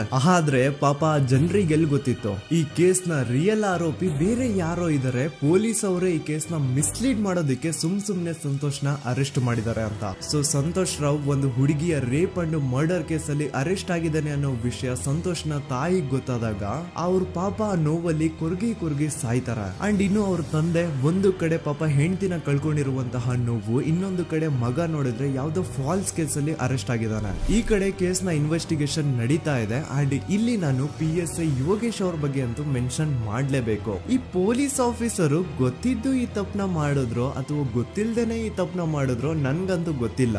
ಸೊ ಇವ್ರು ಏನ್ ಮಾಡ್ತಾರೆ ಅಂತಂದ್ರೆ ಸೌಜನ್ಯನ ಬಾಡಿನ ಪೋಸ್ಟ್ ಮಾರ್ಟಮ್ ಗೆ ಕಳಿಸಿದಾಗ ಡಾಕ್ಟರ್ಸ್ ಹಂಗೋ ಹಿಂಗೋ ಮಾಡಿ ಇಂದ ಕೆಲವೊಂದು ಸ್ಪರ್ಮ್ ನ ಸ್ಯಾಂಪಲ್ಸ್ ಕಲೆಕ್ಟ್ ಮಾಡ್ತಾರ. ಅದನ್ನ ಅವರು PSI ಯೋಗೇಶ್ಗೆ ಕೊಟ್ಟು ಇದನ್ನ ವಿತಿನ್ 72 ಅವರ್ಸ್ ಒಳಗಡೆ ಇನ್ನೊಂದು ಲ್ಯಾಬ್ ಗೆ ಸಬ್ಮಿಟ್ ಮಾಡಿ ಅಂತ ತುಂಬಾ ಕ್ಲಿಯರ್ ಆಗಿ ಹೇಳ್ತಾರೆ. ಆದ್ರೆ PSI ಯೋಗೇಶ್ ಆ ಸ್ಪರ್ಮ್ ಸ್ಯಾಂಪಲ್ಸ್ ನ ವಿತಿನ್ 72 ಅವರ್ಸ್ ಒಳಗಡೆ ಲ್ಯಾಬ್ ಕಳ್ಸೋದಿರ್ಲಿ, ಅದನ್ನ 12 ದಿನ ಆದ್ಮೇಲೆ ಲ್ಯಾಬ್ ಕಳಿಸ್ತಾರ. ಅಷ್ಟೊತ್ತಿಗೆ ಆಲ್ರೆಡಿ ಆ ಸ್ಪರ್ಮ್ ಸ್ಯಾಂಪಲ್ಸ್ ಗೆಲ್ಲ ಫಂಗಸ್ ಹಿಡಿದು ಅದು ಅನ್ಫಿಟ್ ಫಾರ್ ಟೆಸ್ಟಿಂಗ್ ಅಂತ ಬರುತ್ತೆ. ಈಗ ನೀವೇ ಹೇಳಿ, ಎಂತ ಡಂಬೆಸ್ಟ್ ಪರ್ಸನ್ ಪೊಲೀಸ್ ಆಫೀಸರ್ ಆಗಿದ್ರು ಅವನ ಹತ್ರ ಒಂದು ಮರ್ಡರ್ ಕೇಸ್ ಬಂದಾಗ ಅವನ ಹತ್ರ ಇರೋ ಮೇನ್ ಸಾಕ್ಷಿನೇ, ಮೇನ್ ಎವಿಡೆನ್ಸ್ ಆ ಹುಡುಗಿಯ ಇಂದ ಕಲೆಕ್ಟ್ ಆಗುವಂತಹ ಸ್ಪರ್ಮ್ ಸ್ಯಾಂಪಲ್ಸ್. ಸೊ ಅದನ್ನ ಮೊದಲು ಲ್ಯಾಬ್ ಕಳಿಸಿ ಅದನ್ನ ಐಡೆಂಟಿಫೈ ಮಾಡೋದು ಪೊಲೀಸ್ ಅವರ ಫಸ್ಟ್ ಡ್ಯೂಟಿ. ಆದ್ರೆ ಇಲ್ಲಿ PSI ಯೋಗೇಶ್ ಅವರು ಇದನ್ನೇ ಮರ್ತು ಹೋದ್ರು ಅಂತ ನೋಡಿ. ಯಾವುದೇ ಒಂದು ಕೇಸ್ ಅಲ್ಲಿ ಪೊಲೀಸ್ ಅವರು ಆದಷ್ಟು ಎವಿಡೆನ್ಸ್ ನ ಕಲೆಕ್ಟ್ ಮಾಡೋದಕ್ಕೆ ಟ್ರೈ ಮಾಡ್ತಾರ.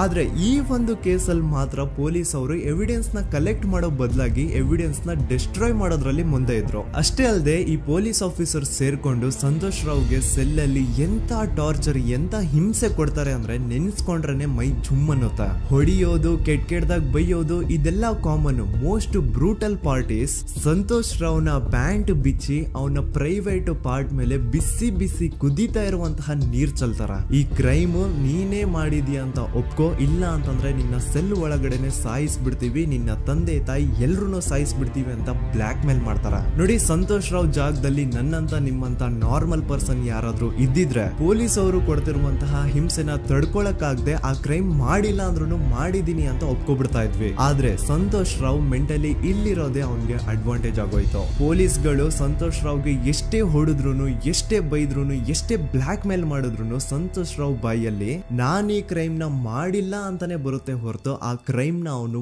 ಒಪ್ಕೊಳ್ಳೋದೇ ಇಲ್ಲ. ದೆನ್ ಕೋರ್ಟ್ ಟ್ರಯಲ್ಸ್ ಸ್ಟಾರ್ಟ್ ಆಗುತ್ತೆ. ಈ ಕ್ರೈಮ್ ನ ಸಂತೋಷೇ ಮಾಡಿದಾನೆ ಅಂತ ಸೌಜನ್ಯ ಕಡೆಯ ಲಾಯರ್ ವಾದ ಮಾಡ್ತಾನೆ. ಅದಕ್ಕೆ ಆಪೋಸಿಟ್ ಆಗಿ ಸಂತೋಷ್ ರಾವ್ ಕಡೆಯಿಂದ ಒಬ್ರು ಲಾಯರ್ ಇಲ್ಲ, ಸಂತೋಷ್ ರಾವ್ ಈ ಕ್ರೈಮ್ ನ ಮಾಡ್ಲಿಕ್ಕೆ ಸಾಧ್ಯನೇ ಇಲ್ಲ ಅಂತ ವಾದ ಮಾಡ್ತಿರ್ತಾರೆ. ಅಂಡ್ ಕೋರ್ಟ್ ಇಂದ ಆಚೆಗಡೆ ಸಂತೋಷ್ ರಾವ್ ನ ಅಗೇನ್ಸ್ಟ್ ಸ್ಟೂಡೆಂಟ್ಸ್ ಪ್ರೊಟೆಸ್ಟ್ ನಡೆಯುತ್ತೆ, ಪಬ್ಲಿಕ್ ಪ್ರೊಟೆಸ್ಟ್ ನಡೆಯುತ್ತೆ. ಅರೆಸ್ಟ್ ಆಗಿರುವಂತಹ ಸಂತೋಷ್ ರಾವ್ಗೆ ಗಲ್ಲಿಗೇರಿಸ್ರಿ ಅಂತ ಅವ್ರು ಡಿಮ್ಯಾಂಡ್ ಮಾಡ್ತಿರ್ತಾರೆ. ಸೊ ಹೀಗೆ ಒಂದು 2-3 ವರ್ಷ ಕಳೆದು ಹೋಗುತ್ತೆ. ನಂತರ ಒಂದು ಕೋರ್ಟ್ ಟ್ರಯಲ್ ಅಲ್ಲಿ ಸಂತೋಷ್ ರಾವ್ ಪರವಾಗಿ ಹೋರಾಡ್ತಿದ್ದಂತಹ ಲಾಯರ್ ಯಾಕೆ ಈ ಕೇಸ್ ಅಲ್ಲಿ ಸಂತೋಷ್ ಆರೋಪಿ ಅಲ್ಲ ಅಂತ ಪ್ರೂವ್ ಮಾಡ್ಲಿಕ್ಕೆ ಕೆಲವೊಂದು ಪಾಯಿಂಟ್ಸ್ ನ ಮುಂದೆ ಇಡ್ತಾರೆ. ಅದೇನಂತಂದ್ರೆ, ಮೊದಲನೇದಾಗಿ ಸಂತೋಷ್ ರಾವ್ ಈ ಕ್ರೈಮ್ ನ ಮಾಡಿದಾನೆ ಅಂತ ಒಬ್ರು ಒಂದು ಐ ವಿಟ್ನೆಸ್ ಇರಲ್ಲ. ಇನ್ನೊಂದೇನು ಅಂತಂದ್ರೆ, ಯಾವೊಂದು ಕಂಡೀಷನ್ ಅಲ್ಲಿ, ಯಾವೊಂದು ಬ್ರೂಟಲ್ ಕಂಡೀಷನ್ ಅಲ್ಲಿ ಸೌಜನ್ಯನ ಬಾಡಿ ಸಿಕ್ಕಿತ್ತೋ ಅದನ್ನ ಗಮನದಲ್ಲಿಟ್ಕೊಂಡು ಸ್ವಲ್ಪ ಪ್ರಾಕ್ಟಿಕಲ್ ಆಗಿ ಥಿಂಕ್ ಮಾಡಿದ್ರೆ ಆ ಒಂದು ಭೀಕರ ಕ್ರೈಮ್ ನ ಒಬ್ನೇ ಮಾಡ್ಲಿಕ್ಕೆ ಸಾಧ್ಯನೇ ಇಲ್ಲ. ಇನ್ನೊಂದು ಪಾಯಿಂಟ್ ಏನು ಅಂತಂದ್ರೆ, ಸೌಜನ್ಯನ ಇಂದ ಪೊಲೀಸ್ ಅವ್ರಿಗೆ ಯಾವುದೇ ಸ್ಪರ್ಮ್ ಸ್ಯಾಂಪಲ್ ಸಿಗ್ಬಾರ್ದು ಅಂತ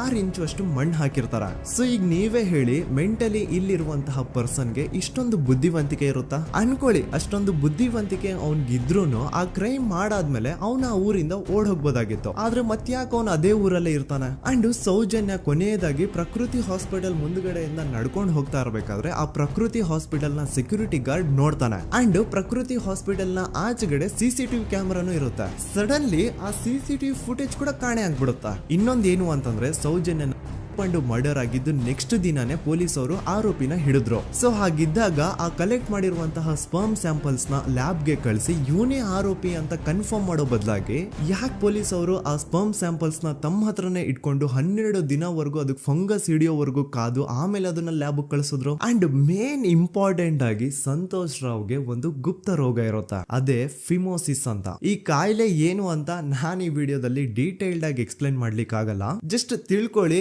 ಈ ಒಂದು ಕಾಯಿಲೆ ಇರೋರು ಇಂಟಿಮಸಿ ಮಾಡ್ಲಿಕ್ಕೆ ಆಗಲ್ಲ. ಇನ್ ಕೇಸ್ ಮಾಡಿದ್ರು ಅವರು ಸುಖ ಅಲ್ಲ ನರಕ ಕಾಣ್ತಾರ. ಸೊ ಇಷ್ಟೆಲ್ಲ ವ್ಯಾಲಿಡ್ ಪಾಯಿಂಟ್ಸ್, ಇಷ್ಟೆಲ್ಲ ಫ್ಯಾಕ್ಟ್ಸ್ ಕಣ್ ಮುಂದೆ ಇರಬೇಕಾದ್ರೆ ಸ್ಟಿಲ್ ಪೊಲೀಸ್ ಅವರು ಯಾಕೆ ಈ ಕ್ರೈಮ್ ನ ಸಂತೋಷ್ ರಾವೇ ಮಾಡಿದಾನೆ ಅಂತ ಇವನ್ ಹಿಂದೆ ಬಿದ್ದಿದ್ದಾರೆ. ಯಾಕೆ ಅವರು ಈ ಕ್ರೈಮ್ ಇವನ್ ಬಿಟ್ರೆ ಬೇರೆ ಯಾರಾದ್ರೂ ಮಾಡಿರ್ಬೋದಲ್ಲ ಅಂತ ಆ ಆಂಗಲ್ ಅಲ್ಲಿ ಇನ್ವೆಸ್ಟಿಗೇಷನ್ ಮಾಡ್ತಿಲ್ವಲ್ಲ ಅಂತ ಪೊಲೀಸ್ ಅವರ ಇನ್ವೆಸ್ಟಿಗೇಷನ್ ಮೇಲೆ ಈಗ ಕ್ವಶನ್ ಬರುತ್ತೆ. So after hearing all of this, ಎಲ್ಲರಿಗೂ ಈಗ ಪೊಲೀಸ್ ಅವರ ಇನ್ವೆಸ್ಟಿಗೇಷನ್ ಇನ್ವೆಸ್ಟಿಗೇಷನ್ ಮೇಲೆ ಡೌಟ್ ಬರುತ್ತೆ. ಅಂಡ್ ಈವನ್ ಸೌಜನ್ಯ ಅವ್ರ ಮನೆಯವರು ಕೂಡ ನಿಜವಾದ ಆರೋಪಿ ಸಂತೋಷ್ ಅಲ್ಲ ಅಂತ ತಮ್ಮ ಅಭಿಪ್ರಾಯನ ವ್ಯಕ್ತಪಡಿಸ್ತಾರೆ. ಆಗ ಅಲ್ಲಿವರೆಗೂ ಸಂತೋಷ್ ರಾವ್ನ ಗಲ್ಲಿಗೇರಿಸಿ ಅಂತ ಏನು student protest and public protest ಎಲ್ಲ ನಡೀತಾ ಇತ್ತು, ಈಗ ಅದೆಲ್ಲ ನಿಂತು ಹೋಗಿ ಎಲ್ಲಾ ಹೇಟ್ರೇಡ್ ಪೊಲೀಸ್ ಅವ್ರ ಕಡೆಗೆ ಹೋಗುತ್ತೆ. ಪೊಲೀಸ್ ಅವರು ಈ ಕೇಸಲ್ಲಿ ಕರಪ್ಟ್ ಆಗಿದ್ದಾರೆ, ಪೊಲೀಸ್ ಅವರೇ ಸತ್ಯ ಮುಚ್ಚಿಡ್ಲಿಕ್ಕೆ ಟ್ರೈ ಮಾಡ್ತಿದ್ದಾರೆ. ಹಾಗಾಗಿ ಈ ಕೇಸ್ ನ ಇನ್ಮುಂದೆ ಪೊಲೀಸ್ ಅವರಲ್ಲದೆ ಸಿಬಿಐ ಅವರು ಇನ್ವೆಸ್ಟಿಗೇಷನ್ ಮಾಡಬೇಕು, ಈ ಕೇಸ್ ನ ಸಿಬಿಐ ಒಪ್ಸಿ ಅಂತ ಅಗೇನ್ ಪ್ರೊಟೆಸ್ಟ್ ಗಳು ಸ್ಟಾರ್ಟ್ ಆಗ್ತವೆ. ಸೊ ಧರ್ಮಸ್ಥಳದಲ್ಲಿ ಇಷ್ಟೊಂದು ಹೋರಾಟಗಳಾಗ್ತಿದಾವೆ, ಒಬ್ಳು ಹುಡುಗಿ ಜೊತೆ ಇಷ್ಟೊಂದು ಅನ್ಯಾಯ ಆಗಿದೆ, ಆದ್ರೂ ಸಹ ಧರ್ಮಾಧಿಕಾರಿ ಏನು ಮಾತೇ ಆಡ್ತಿಲ್ವಲ್ಲ ಈ ಹುಡುಗಿ ಬಗ್ಗೆ ಅಂತ ಜನರು ಪ್ರಶ್ನೆ ಮಾಡಿದಾಗ ಆಗ ಧರ್ಮಾಧಿಕಾರಿನೂ ಜನರು ಮುಂದೆ ಬಂದ್ಬಿಟ್ಟು ಈ ಕೇಸ್ ನ ಸಿಬಿಐ ಒಪ್ಸಿ ಅಂತ ಹೋರಾಟ ಮಾಡ್ತಾರ.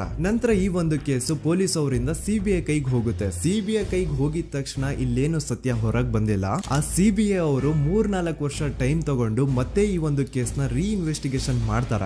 ಆದ್ರೆ ಅಲ್ಲೇನು ಇನ್ವೆಸ್ಟಿಗೇಷನ್ ಮಾಡ್ಲಿಕ್ಕೆ ಉಳ್ದೇ ಇರಲ್ಲ. ಆ ಪೊಲೀಸ್ ಅವರು ಅವ್ರ ಕೈಯಲ್ಲಿ ಈ ಕೇಸು ಇದ್ದಷ್ಟು ದಿನ ಎಷ್ಟಾಗುತ್ತೋ ಅಷ್ಟು ಎವಿಡೆನ್ಸ್ ನ ಡಿಸ್ಟ್ರಾಯ್ ಮಾಡ್ಬಿಟ್ಟಿರ್ತಾರ. ಸೊ ಹಾಗಾಗಿ ಅಲ್ಲಿ ಸಿಬಿಐ ಅವ್ರಿಗೆ ಇನ್ವೆಸ್ಟಿಗೇಷನ್ ಮಾಡ್ಲಿಕ್ಕೆ ಏನ್ ಉಳ್ದೇ ಇರಲ್ಲ. ಆದ್ರೂ ಸ್ಟಿಲ್ ಅವರು 3-4 ಇಯರ್ಸ್ ಟೈಮ್ ತಗೊಂಡು ನಂತರ ಫೈನಲಿ ಒಂದು ರಿಪೋರ್ಟ್ ನ ಕೋರ್ಟ್ ಗೆ ಸಬ್ಮಿಟ್ ಮಾಡ್ತಾರ. ಅಂಡ್ ಸಿಬಿಐ ಅವರು ಕೋರ್ಟ್ ಗೆ ಸಬ್ಮಿಟ್ ಮಾಡಿರುವಂತಹ ಆ ಒಂದು ರಿಪೋರ್ಟ್ ಅಲ್ಲಿ ಏನಿತ್ತು ಅಂದ್ರೆ ಸಿಬಿಐ ಇನ್ವೆಸ್ಟಿಗೇಷನ್ ಕನ್ಫರ್ಮ್ಸ್ ದಟ್ ಈ ಒಂದು ಕ್ರೈಮ್ ನ ಸಂತೋಷ್ ರಾವ್ ಮಾಡಿದಾನೆ ಅಂತ. ಆದ್ರೆ ಐರಾನಿ ಈಸ್ ಇದೇ ಒಂದು ರಿಪೋರ್ಟ್ ಅಲ್ಲಿ ಇವ್ರು ಏನ್ ಹೇಳ್ತಾರೆ ಅಂದ್ರೆ ಅವ್ರಿಗೆ ಯಾವುದೇ ತರ ಎವಿಡೆನ್ಸ್ ಸಿಕ್ಕಿಲ್ಲ ಅಂತ. ಯಾಕಂದ್ರೆ ಈ ಸೌಜನ್ಯ ಕೇಸ್ ಪೊಲೀಸ್ ಅವ್ರ ಕೈಯಲ್ಲಿ ಇದ್ದಾಗ ಪೊಲೀಸ್ ಅವರು ತಮ್ಮ ನಿರ್ಲಕ್ಷ್ಯದಿಂದ ಎಲ್ಲಾ ಎವಿಡೆನ್ಸ್ ನ ಕಳ್ಕೊಂಡ್ಬಿಟ್ಟಿರ್ತಾರ. ಅಂತದ್ರಲ್ಲಿ ಯಾವ ಒಂದು ಆಧಾರದ ಮೇಲೆ ಇವರು ಸಂತೋಷ್ ರಾವ್ ಈ ಕ್ರೈಮ್ ನ ಮಾಡಿದ್ದಾರೆ ಅಂತ ಕ್ವಶನ್ ಮಾಡಿದಾಗ ಸಿಬಿಐ ಅವ್ರ ಕಡೆಯಿಂದ ನೋ ಆನ್ಸರ್. ನೋಡಿ, ಮೊದ್ಲು ಈ ಒಂದು ಕೇಸ್ ನ ಪೊಲೀಸ್ ಅವರು ಇನ್ವೆಸ್ಟಿಗೇಷನ್ ಮಾಡಿ ನಂತರ ಈ ಒಂದು ಕೇಸು ಸಿಬಿಐ ಅವ್ರ ಕೈಗೆ ಹೋಗಿ ಅವರು 3-4 ವರ್ಷ ಟೈಮ್ ತಗೊಂಡು ಇನ್ವೆಸ್ಟಿಗೇಷನ್ ಮಾಡಿ ದೆನ್ ಫೈನಲ್ ರಿಪೋರ್ಟ್ ನ ಕೋರ್ಟ್ ಗೆ ಸಬ್ಮಿಟ್ ಮಾಡೋಷ್ಟ್ರಲ್ಲಿ ಸುಮಾರು 5-6 ವರ್ಷ ಕಳೆದು ಹೋಗಿರುತ್ತೆ. ಅಂಡ್ ಸ್ಟಿಲ್ ಈ ಒಂದು ಕೇಸ್ ಅಲ್ಲಿ ಏನೂ ಕನ್ಕ್ಲೂಷನ್ ಸಿಕ್ಕಿರಲ್ಲ. ಎವ್ರಿ ಇಯರ್ ಸೌಜನ್ಯನ ಬರ್ತ್ಡೇ ಇದ್ದಾಗ ಅಥವಾ ತಿಥಿ ಇದ್ದಾಗ ಅವಳನ್ನ ನೆನೆಸ್ಕೊಂಡು ಅವಳ ಹೆಸರಲ್ಲಿ public protest and student protest ನಡೀತಾನೆ ಇರ್ತವೆ. ಸೊ ಒಂದು ದಿನ ಈ ಒಂದು ಪ್ರೊಟೆಸ್ಟ್ ಗಳ ನ್ಯೂಸ್ ಗಿರೀಶ್ ಮುಟ್ಟಣ್ಣನವರ ಗಮನಕ್ಕೆ ಬರುತ್ತೆ. ಯಾರೀ ಗಿರೀಶ್ ಮುಟ್ಟಣ್ಣನವರ ಅಂದ್ರೆ ಇವರು very honest X police man. ನೀವು ನಂಬಲ್ಲ, ಇವ್ರು ಪೊಲೀಸ್ ಆಫೀಸರ್ ಇದ್ದಾಗ ಪಬ್ಲಿಕ್ ಅಲ್ಲಿ ಒಬ್ಬ MLA ಹೊಡೆದಿರ್ತಾರ. ಅಷ್ಟೇ ಅಲ್ಲ, ಪೊಲೀಸ್ ಡಿಪಾರ್ಟ್ಮೆಂಟ್ ಅಲ್ಲಿ ಕರಪ್ಷನ್ ಇದೆ, ಕರಪ್ಷನ್ ಇದ್ದಿದ್ ಕಡೆ ನಾನ್ ಇರಲ್ಲ ಅಂತ ಹೇಳ್ಬಿಟ್ಟು ತಮ್ಮ ಪೊಲೀಸ್ ಡ್ಯೂಟಿನ ಬಿಟ್ಬಿಟ್ಟು ಈಗ ಸಮಾಜದಲ್ಲಿ ಏನೇ ಅನ್ಯಾಯ ಆಗಿದ್ರು ಅದ್ರ ಅಗೇನ್ಸ್ಟ್ ವಾಯ್ಸ್ ರೈಸ್ ಮಾಡ್ತಿದಾರ. ಸೊ ಈ ಗಿರೀಶ್ ಮುಟ್ಟಣ್ಣನವರಿಗೆ ಸೌಜನ್ಯ ಕೇಸ್ ಬಗ್ಗೆ ಗೊತ್ತಾದಾಗ ಅವ್ರಿಗೆ ಈ ಕೇಸು ತುಂಬಾನೇ ಕಾಡುತ್ತೆ. ಅಲ್ಲ, ಇಷ್ಟೊಂದು ವರ್ಷಗಳಾಗೋಯ್ತು ಆ ಹುಡುಗಿ ಜೊತೆ ಅನ್ಯಾಯ ಆಗಿ, ಸ್ಟಿಲ್ ಈ ಒಂದು ಕೇಸ್ ನ ಕನ್ಕ್ಲೂಷನ್ ಸಿಕ್ತಿಲ್ವಲ್ಲ, ಏನ್ ನಡೀತಿದೆ ಧರ್ಮಸ್ಥಳದಲ್ಲಿ ಅರ್ಥ ಆಗ್ತಿಲ್ವಲ್ಲ ಅಂತ ಈ ಗಿರೀಶ್ ಅವರು ತಮ್ಮ ಹಳೆ ಪೊಲೀಸ್ ಕಾಂಟ್ಯಾಕ್ಟ್ಸ್ ನ ಯೂಸ್ ಮಾಡ್ಕೊಂಡು ಆ ಸೌಜನ್ಯ ಕೇಸ್ ಫೈಲ್ ನ ಒಂದು ಕಾಪಿನ ತಮ್ಮ ಹತ್ರ ತರಿಸ್ಕೋತಾರ. ಆ ಒಂದು ಕೇಸ್ ಫೈಲ್ ಅಲ್ಲಿ ಸೌಜನ್ಯ ಬಗ್ಗೆ ಅಷ್ಟೇ ಅಲ್ಲದೆ ಸಂತೋಷ್ ರಾವ್ ಬಗ್ಗೆನೂ ಇನ್ಫಾರ್ಮೇಶನ್ ಇರುತ್ತೆ. ಅಂಡ್ ಗಿರೀಶ್ ಅವರು ಸಂತೋಷ್ ಬಗ್ಗೆ ಇರುವಂತಹ ಇನ್ಫಾರ್ಮೇಶನ್ ನೋಡ್ತಾ ಇರ್ಬೇಕಾದ್ರೆ ಅವರು ಒಂದು ವಿಷಯನ ನೋಟಿಸ್ ಮಾಡ್ತಾರ. ಅದೇನಂತಂದ್ರೆ ಪೊಲೀಸ್ ಅವರು ಸಂತೋಷ್ ರಾವ್ನ ಬರೀ ಸೌಜನ್ಯ ಕೇಸಲ್ಲಿ ಒಂದೇ ಫಿಟ್ ಮಾಡಿರಲ್ಲ, ಸೌಜನ್ಯ ಸಾಯೋಕ್ಕಿಂತ 20 ದಿನ ಹಿಂದೆ ಧರ್ಮಸ್ಥಳದಲ್ಲೇ ನಡೆದಿರುವಂತಹ ಒಂದು ಕ್ರೈಮ್ ಅಲ್ಲಿನೂ ಸಹ ಸಂತೋಷ್ ರಾವ್ ಆರೋಪಿ ಅಂತ ಮೆನ್ಷನ್ ಮಾಡಿರ್ತಾರ. ಸೊ ಸೌಜನ್ಯ ಕೇಸ್ ಬಿಟ್ಟು ಆ ಇನ್ನೊಂದು ಕೇಸ್ ಯಾವುದು, ಅದಕ್ಕೂ ಸಂತೋಷ್ಗೂ ಏನ್ ಸಂಬಂಧ, ಅದ್ರಲ್ಲಿ ಯಾಕೆ ಸಂತೋಷ್ನ ಪೊಲೀಸ್ ಅವರು ಫಿಟ್ ಮಾಡಿದ್ರು ಅಂತ ಪ್ರತಿಯೊಂದು ಹೇಳ್ತೀನಿ. ಆದ್ರೆ ನಾನಿಲ್ಲಿ ಯಾರ್ದು ರಿಯಲ್ ನೇಮ್ಸ್ ನ ಬಳಸಲ್ಲ. ಯಾಕಂದ್ರೆ ಮುಂದೆ ಕೇಸಲ್ಲಿ ತುಂಬಾ ದೊಡ್ಡ ಪವರ್ಫುಲ್ ವ್ಯಕ್ತಿಗಳ ಹೆಸರುಗಳು ಬರ್ತವೆ. ಅಂಡ್ ನನ್ ವಿಡಿಯೋ ಯೂಟ್ಯೂಬ್ ಇಂದ ಡಿಲೀಟ್ ಆಗೋದು ನನ್ಗೆ ಇಷ್ಟ ಇಲ್ಲ. ಹಾಗಾಗಿ ನಾನಿಲ್ಲಿ ಯಾರ್ದು ರಿಯಲ್ ನೇಮ್ಸ್ ನ ಬಳಸ್ತಿಲ್ಲ. ಬಟ್ ಯಾರ ಬಗ್ಗೆ ಹೇಳ್ತಿದ್ದೀನಿ ಅಂತ ಒಂದ್ ಸ್ವಲ್ಪ ನೀವೇ ಅರ್ಥ ಮಾಡ್ಕೊಳ್ಳಿ. ನೋಡಿ, ಧರ್ಮಸ್ಥಳದಲ್ಲಿ ಮಾಫಿಯಾ ಕೈಂಡ್ ಆಫ್ ನಡೆಸ್ತಿರುವಂತಹ ಒಂದು ವೆರಿ ಪವರ್ಫುಲ್ ಗೌಡ್ರು ಕುಟುಂಬ ಇದೆ. ಇವ್ರ ಹತ್ರ ಬೇಜನ್ ಆಸ್ತಿ, ಬೇಜನ್ ದುಡ್ಡು, ಬೇಜನ್ ಪವರ್, ಬೇಜನ್ ಇನ್ಫ್ಲೂಯೆನ್ಸ್ ಎಲ್ಲಾನು ಇದೆ. ಆ ಊರಲ್ಲಿ ಈ ಗೌಡ್ರು ಕುಟುಂಬದ್ದು ಎಷ್ಟೊಂದು ಕಂಟ್ರೋಲ್ ಇದೆ ಅಂತಂದ್ರೆ ಅವ್ರನ್ನ ಎದುರು ಹಾಕೊಳ್ಳೋರೆ ಯಾರು ಇಲ್ಲ. ಅಂಡ್ ಈ ಒಂದು ಗೌಡ್ರು ಕುಟುಂಬ ಒಂದು ಪ್ರೈವೇಟ್ ಟ್ರಸ್ಟ್ ಹೆಸರಲ್ಲಿ ಒಂದು ವೆರಿ ಪಾಪ್ಯುಲರ್ ದೇವಸ್ಥಾನನ ಸುಮಾರು ವರ್ಷಗಳಿಂದ ತಲೆ ಮಾರುಗಳಿಂದನೂ ನಡ್ಸ್ಕೊಂಡ್ ಬಂದಿರ್ತಾರ. ಅದೇ ಒಂದು ದೇವಸ್ಥಾನದಲ್ಲಿ 60 ವರ್ಷ ವಯಸ್ಸಾಗಿರುವಂತಹ ನಾರಾಯಣ ಅನ್ನೋ ಒಬ್ಬ ವ್ಯಕ್ತಿ ಮಾವುತನಾಗಿ ಕೆಲಸ ಮಾಡ್ತಿರ್ತಾನೆ. ನಾರಾಯಣ ಅವ್ರ ತಂದೆನೂ ಅದೇ ದೇವಸ್ಥಾನದಲ್ಲಿ ಮಾವುತಾಗಿ ಕೆಲಸ ಮಾಡ್ತಾ ಇದ್ರು, ಅವ್ರ ತಂದೆನೂ ಅದೇ ದೇವಸ್ಥಾನದಲ್ಲಿ ಮಾವುತಾಗಿ ಕೆಲಸ ಮಾಡ್ತಾ ಇದ್ರು. ಸೊ ಹೀಗೆ ತಲೆ ಮಾರುಗಳಿಂದ ಮಾವುತಾಗಿನೇ ನಾರಾಯಣನ ಕುಟುಂಬ ಆ ಒಂದು ದೇವಸ್ಥಾನದಲ್ಲಿ ಕೆಲಸ ಮಾಡ್ತಾ ಇರುತ್ತೆ. ಸೊ ಒಮ್ಮೆ ತುಂಬಾ ವರ್ಷಗಳ ಹಿಂದೆ ನಾರಾಯಣ ಅವ್ರ ತಂದೆ ಆ ದೇವಸ್ಥಾನದಲ್ಲಿ ಮಾವುತಾಗಿ ಕೆಲಸ ಮಾಡ್ತಾ ಇರ್ಬೇಕಾದ್ರೆ ಆಗಿನ ದೇವಸ್ಥಾನದ ಧರ್ಮಾಧಿಕಾರಿ ಆ ಮಾವುತನ ಕೆಲ್ಸದ ಮೇಲೆ ಇರುವಂತಹ ನಿಷ್ಠೆ, ಅವನ ನಿಯತ್ತು ಅಂಡ್ ತಲೆಮಾರುಗಳಿಂದ ಅವರು ದೇವಸ್ಥಾನಕ್ಕೆ ಸಲ್ಲಿಸ್ತಿರುವಂತಹ ಸೇವೆನ ಮೆಚ್ಚಿ ಆ ಧರ್ಮಾಧಿಕಾರಿ ಆ ನಾರಾಯಣ ಅವ್ರ ತಂದೆ ಆ ಮಾವುತನಿಗೆ ಒಂದು ಜಮೀನ್ ಕೊಡ್ತಾರೆ ಆಸ್ ಎ ಗಿಫ್ಟ್ ಆಗಿ. ಸೊ ಈಗ ಫ್ಲಾಶ್ ಬ್ಯಾಕ್ ಇಂದ ಒಂದ್ ಸ್ವಲ್ಪ ಮುಂದೆ ಬರುವ 2010-11ರಲ್ಲಿ ಯಾವೊಂದು ಜಮೀನ ಆಗಿನ ಧರ್ಮಾಧಿಕಾರಿ ನಾರಾಯಣ ಅವ್ರ ತಂದೆಗೆ ಆಸ್ ಎ ಗಿಫ್ಟ್ ಆಗಿ ಕೊಟ್ಟಿದ್ರು, ಈಗ ನಾರಾಯಣ ಅವ್ರ ತಂದೆ ಸತ್ ಹೋಗಿ ಆ ಒಂದು ಜಮೀನು ನಾರಾಯಣ ಹೆಸರಿಗೆ ಆಗಿರುತ್ತೆ. ಅಂಡ್ ಆಗಷ್ಟೇ ಗೊತ್ತಾಗುತ್ತೆ ಆ ಜಮೀನ ವೆರಿ ಆಪೋಸಿಟ್ ಒಂದು ದೊಡ್ಡ ಹೈವೇ ಬರ್ತಿದೆ ಅಂಡ್ ಅದರಿಂದ ಜಮೀನ ರೇಟು 10 ಪಟ್ಟು ಜಾಸ್ತಿ ಆಗುತ್ತೆ ಅಂತ. ಸೊ ಈ ವಿಷಯ ಗೊತ್ತಾಗಿ ನೋಡಿ ದಾನ ಮಾಡದಂತಹ ಧರ್ಮಾಧಿಕಾರಿ ಅಂತೂ ಸತ್ ಹೋದ್ರು, ಆದ್ರೆ ಅವ್ರ ಮುಂದಿನ ಪೀಳಿಗೆ ಅವ್ರಿಗೆ ಈ ಜಮೀನ್ ಮೇಲೆ ಕಣ್ಬಿದ್ದು ನಾರಾಯಣ ಅವ್ರ ಹತ್ರ ಆ ಜಾಗನ ವಾಪಸ್ ಕೇಳ್ತಾರ. ಆದ್ರೆ ನಾರಾಯಣ ಕೊಡಲ್ಲ. ಇಲ್ಲ ನಾನ್ ಯಾಕೆ ಕೊಡ್ಲಿ, ನಮ್ ತಂದೆಯಿಂದ ಸಿಕ್ಕಿರುವಂತಹ ಜಮೀನ್ ಇದು, ನಮ್ ತಂದೆಯ ಕೊನೆ ಗುರುತು ಇದು ನನ್ನ ಹತ್ರ ಇರೋದು, ಸೊ ಇದನ್ನ ನಾನ್ ಯಾವುದೇ ಕಾರಣಕ್ಕೂ ಬಿಟ್ಕೊಡಲ್ಲ ಅಂತ ಆ ಗೌಡ್ರು ಕುಟುಂಬನ ನಾರಾಯಣ ಎದುರು ಹಾಕೋತಾರ.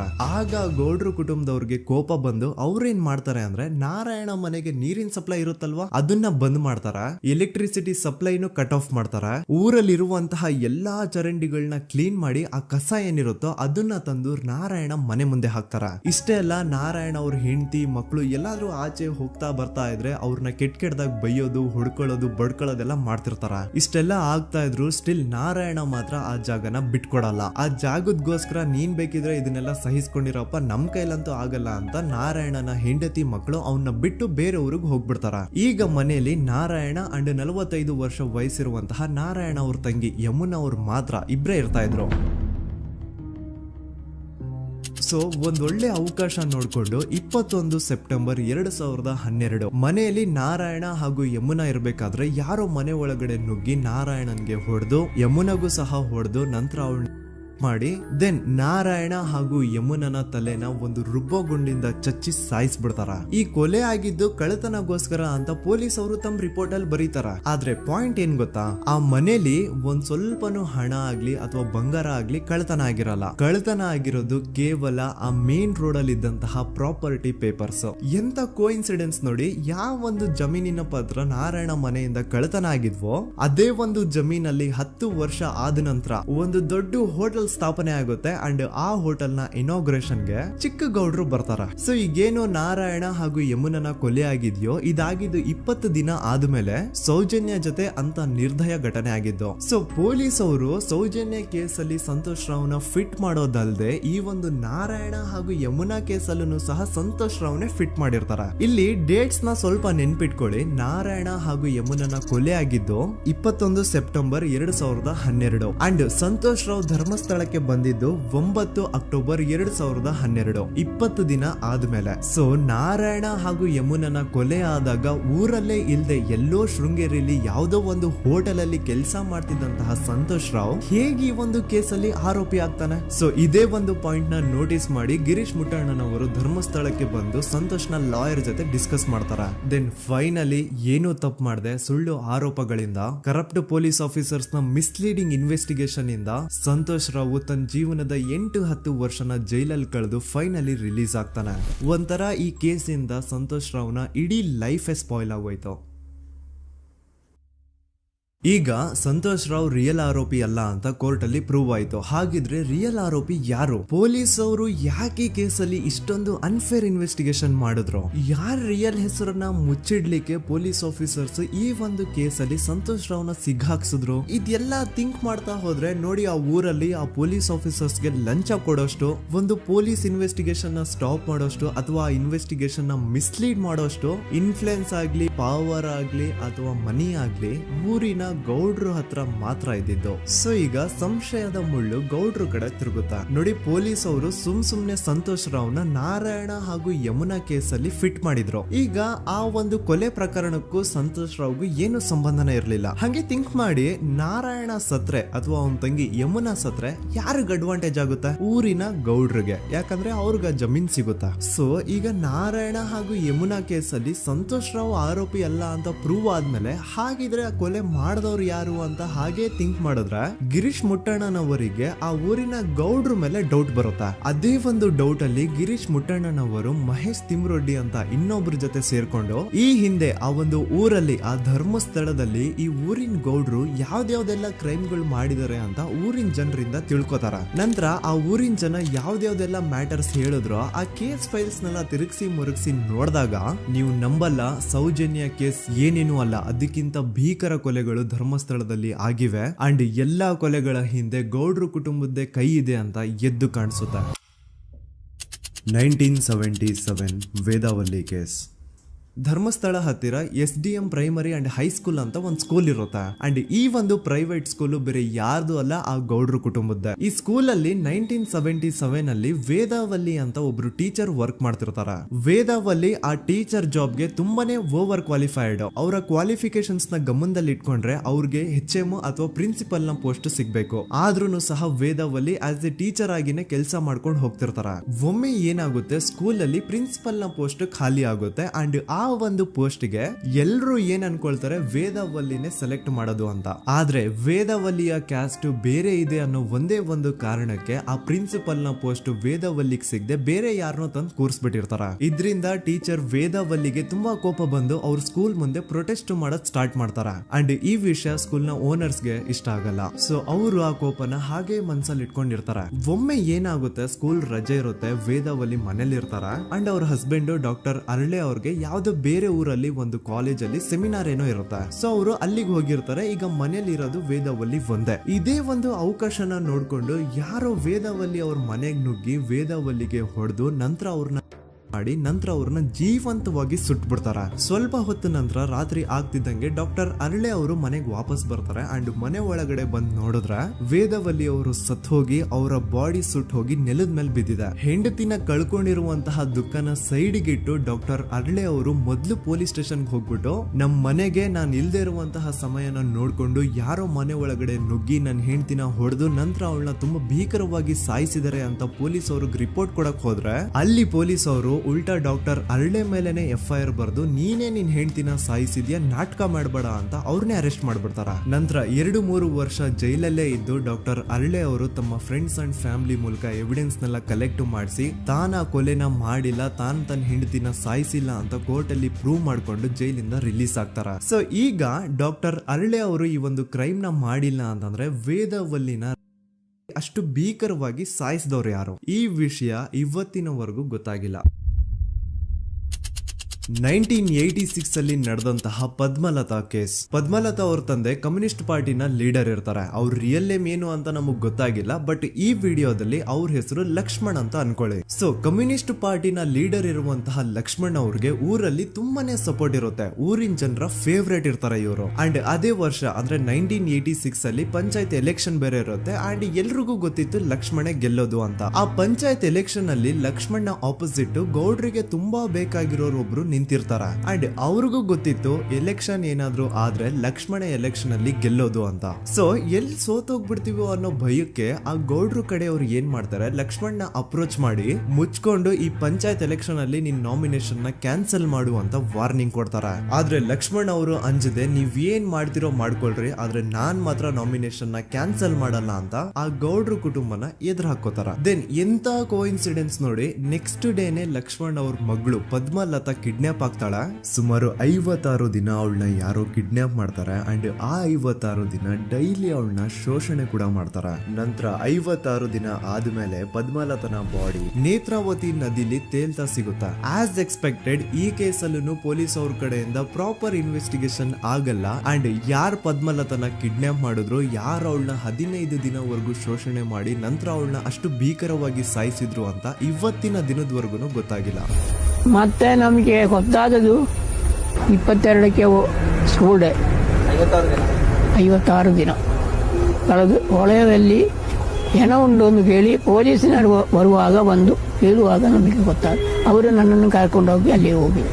ಇನ್ನೊಂದು ಲಾಸ್ಟ್ ಕೇಸ್ ಇದೆ, ಇದು ಅರ್ಲಿ 2000 ಅಲ್ಲಿ ನಡೆದಿರೋದು. ಇವ್ರದ್ದು ಅಷ್ಟಾಗಿ ಡೀಟೇಲ್ಸ್ ನಾನು ಹೇಳಲ್ಲ, ಜಸ್ಟ್ ಮೇಲ್ ಹೇಳ್ತೀನಿ. 2000 ಇಸ್ವಿಯಲ್ಲಿ ಧರ್ಮಸ್ಥಳದಲ್ಲಿ 2 ಫಿನಾನ್ಸ್ ಬ್ಯಾಂಕ್ ಇರ್ತಾವೆ. ಒಂದು ಅಗೇನ್ ರಿಯಲ್ ನೇಮ್ ತಗೊಳ್ಳೋದು ಬೇಡ, ಲೈಕ್ ಜಸ್ಟ್ ಸಹಕಾರ ಗ್ರಾಮೀಣ ಬ್ಯಾಂಕ್ ಅನ್ಕೊಳ್ಳಿ. ಅಂಡ್ ಇನ್ನೊಂದು ಬಂದ್ಬಿಟ್ಟು SDM ಫೈನಾನ್ಸ್ ಪ್ರೈವೇಟ್ ಲಿಮಿಟೆಡ್. ಈ SDM ಫೈನಾನ್ಸ್ ಪ್ರೈವೇಟ್ ಲಿಮಿಟೆಡ್ ಬಂದು ಗೌಡ್ರು ಕುಟುಂಬ ಅವ್ರಿಗೆ ಸೇರಿದ್ದು. ಆ ಕಡೆ ಇವ್ರ ಆಪೋಸಿಟ್ ಏನದು ಗ್ರಾಮೀಣ ಬ್ಯಾಂಕ್ ಇತ್ತು, ಅದರಲ್ಲಿ ಒಬ್ಬ ಮ್ಯಾನೇಜರು ಬಡವ್ರಿಗೆ ಸಹಾಯ ಆಗ್ಲಿ ರೈತರಿಗೆ ಸಹಾಯ ಆಗ್ಲಿ ಅಂತ ತುಂಬಾ ಕಡಿಮೆ ಬಡ್ಡಿಗೆ ಲೋನ್ ಕೊಡ್ತಿರ್ತಾನೆ. ಇದ್ರಿಂದಾಗಿ ಧರ್ಮಸ್ಥಳದಲ್ಲಿ ಆಲ್ಮೋಸ್ಟ್ ಎಲ್ಲಾ ಕಸ್ಟಮರ್ಸ್ ಆ ಗ್ರಾಮೀಣ ಬ್ಯಾಂಕ್ ಕಡೆಗೆ ಹೋಗ್ತಿರ್ತಾರೆ. SDM ಫೈನಾನ್ಸ್ ಪ್ರೈವೇಟ್ ಲಿಮಿಟೆಡ್ ಕಡೆಗೆ ಯಾರು ಬರ್ತಿರಲ್ಲ. ಇದ್ರಿಂದ ಗೌಡ್ರಿಗೆ ಲಾಸ್ ಆಗ್ತಿರುತ್ತ. ಸೊ ಅವ್ರೇನ್ ಮಾಡ್ತಾರೆ, ಆ ಗ್ರಾಮೀಣ ಬ್ಯಾಂಕ್ ನ ಮ್ಯಾನೇಜರ್ ಏನಿದ್ನೋ ಅವನ್ಗೆ ಒಂದು ಸ್ವೀಟ್ ವಾರ್ನಿಂಗ್ ಕೊಡ್ತಾರ. ಮುಚ್ಕೊಂಡು ಇನ್ಮೇಲೆ ಇಂದ ನಿನ್ ಲೋನ್ಸ್ ಕೊಡೋದನ್ನ ನಿಲ್ಸ್ಬಿಡು. ಇನ್ ಕೇಸ್ ಲೋನ್ ಕೊಟ್ರು ನಾವ್ ಯಾವ ಇಂಟ್ರೆಸ್ಟ್ ರೇಟ್ ಗೆ ಲೋನ್ ನ ಕೊಡ್ತಾ ಇದೀವೋ ಅದೇ ರೇಟ್ ಗೆ ನೀನು ಕೊಡುವ ಅಂತ ಫೋರ್ಸ್ ಮಾಡ್ತಾರ.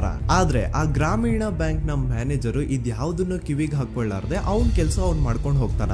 ದೆನ್ ಸಡನ್ಲಿ ಒಂದು ದಿನ ಬ್ಯಾಂಕ್ ಮ್ಯಾನೇಜರ್ ನ ಹೆಂಡತಿನ ಮನೆ ಒಳಗಡೆನೆ ನುಗ್ಗಿ ಯಾರು ಮಾಡಿ ತುಂಬಾ ಭೀಕರವಾಗಿ ಸಾಯಿಸ್ಬಿಡ್ತಾರ. ಇದರ ರಿಗಾರ್ಡಿಂಗ್ ಆ ಬ್ಯಾಂಕ್ ಮ್ಯಾನೇಜರ್ ಪೊಲೀಸ್ ಸ್ಟೇಷನ್ ಅಲ್ಲಿ ಕಂಪ್ಲೇಂಟ್ ಕೊಡಕ್ ಹೋದ್ರೆ ಪೊಲೀಸ್ ಅವರು ಉಲ್ಟಾ ಆ ಬ್ಯಾಂಕ್ ಮ್ಯಾನೇಜರ್ ಹೆಸರಲ್ಲೇ FIR ಬರ್ದು ನೀನೇ ನಿನ್ ಹೆಂಡತಿನ ಸಾಯಿಸಿದ್ಯಾ ಅಂತ ಅವನ್ನೇ ಅರೆಸ್ಟ್ ಮಾಡ್ಬಿಡ್ತಾರ. ನಂತರ 1-2-3 ವರ್ಷ ಆ ಬ್ಯಾಂಕ್ ಮ್ಯಾನೇಜರ್ ಜೈಲಲ್ಲಿ ಇರ್ತಾನೆ. ಅದಾದ್ಮೇಲೆ ಅವನ ಕ್ರೈಮ್ ನ ಮಾಡಿಲ್ಲ ಅಂತ ಕೋರ್ಟ್ ಅಲ್ಲಿ ಪ್ರೂವ್ ಆಗುತ್ತೆ. ಆದ್ರೆ ರಿಯಲ್ ಕ್ರೈಮ್ ಮಾಡಿದವರು ಯಾರು ಅಂತ still it's A question mark. And ಇನ್ನೊಂದು ನಾರಾಯಣ ಅಂಡ್ ಯಮುನಾ ಕೇಸ್ ಬಗ್ಗೆ ಅಂತೂ ನಾನು ಆಗ್ಲೇ ನಿಮ್ಗೆ ಎಕ್ಸ್ಪ್ಲೇನ್ ಮಾಡಿದೆ. ಸೊ ಎಂತ ಕೋಇನ್ಸಿಡೆಂಟ್ಸ್ ಗಳು ನೋಡಿ, ಯಾರೆಲ್ಲ ಆ ಧರ್ಮಸ್ಥಳದಲ್ಲಿ ಗೌಡ್ರು ಕುಟುಂಬನ ಎದುರಾಕೊಂಡಿದಾರೋ ಅವ್ರ ಜೀವನದಲ್ಲಿ ಏನೋ ಒಂದು ತುಂಬಾ ದೊಡ್ಡ ದುರಂತ ನಡೆದು ಹೋಗುತ್ತಾ. ಅಂಡ್ ಸರ್ಪ್ರೈಸಿಂಗ್ಲಿ ಅವ್ರ ಕೇಸಲ್ಲಿ ಪೊಲೀಸ್ ಅವ್ರ ಕಡೆಯಿಂದ ಪ್ರಾಪರ್ ಇನ್ವೆಸ್ಟಿಗೇಷನ್ ಆಗಲ್ಲ. ಅಂಡ್ ಯಾರ ಕ್ರೈಮ್ ನ ಮಾಡಿದ್ರು ಅಂತ ಯಾವತ್ತೂ ಹೊರಗೆ ಬರೋದೇ ಇಲ್ಲ. ಸೊ ಈ ಗೌಡ್ರು ಕುಟುಂಬದವರು ಧರ್ಮಸ್ಥಳದಲ್ಲಿ ಬೇಜನ್ ಕರ್ಮಕಾಂಡಗಳನ್ನ ಮಾಡಿದ್ದಾರೆ. ಅಂಡ್ ಅವ್ರ ಪವರ್ ಅಂಡ್ ಅವ್ರಿಗಿರುವಂತಹ ಇನ್ಫ್ಲೂಯೆನ್ಸ್ ಇಂದ ಆ ಎಲ್ಲಾ ಕೇಸ್ ನ ಮುಚ್ಚಾಕಿದ್ದಾರೆ ಅಂತ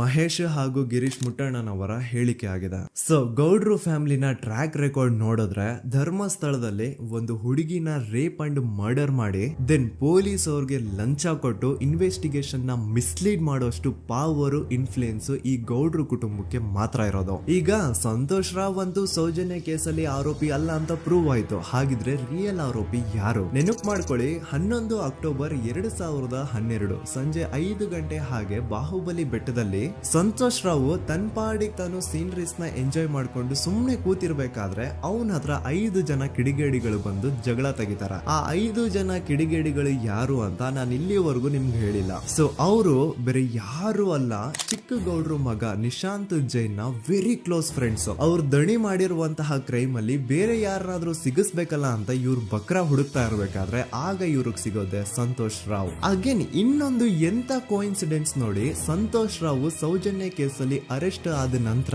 ಚಿಕ್ಕ ಗೌಡ್ರು ಮಗ ನಿಶಾಂತ್ ಜೈನ್ ದೇಶನೇ ಬಿಟ್ಟು ಹೋಗ್ಬಿಡ್ತಾನೆ. ಈ ಕೇಸಲ್ಲಿ ಚಿಕ್ಕ ಗೌಡ್ರು ಮಗ ಇನ್ವಾಲ್ವ್ಮೆಂಟ್ ಇದೆ ಅಂತ ಯಾರಿಗೂ ಡೌಟೇ ಬರ್ತಾ ಇರ್ಲಿಲ್ಲ. ಡೌಟ್ ಯಾವಾಗ ಬಂತು ಅಂದ್ರೆ ಆ 5 ಜನ ಕಿಡಿಗೇಡಿಗಳು ಯಾರು ಸಂತೋಷ್ನ ಈ ಒಂದು ಕೇಸಲ್ಲಿ ಸಿಗಾಕ್ಸಿದ್ರು ಆ 5 ಜನರಲ್ಲಿ ಒಬ್ಬ ರವಿ ಪೂಜಾರಿ ಅಂತಾನು ಇರ್ತಾನೆ.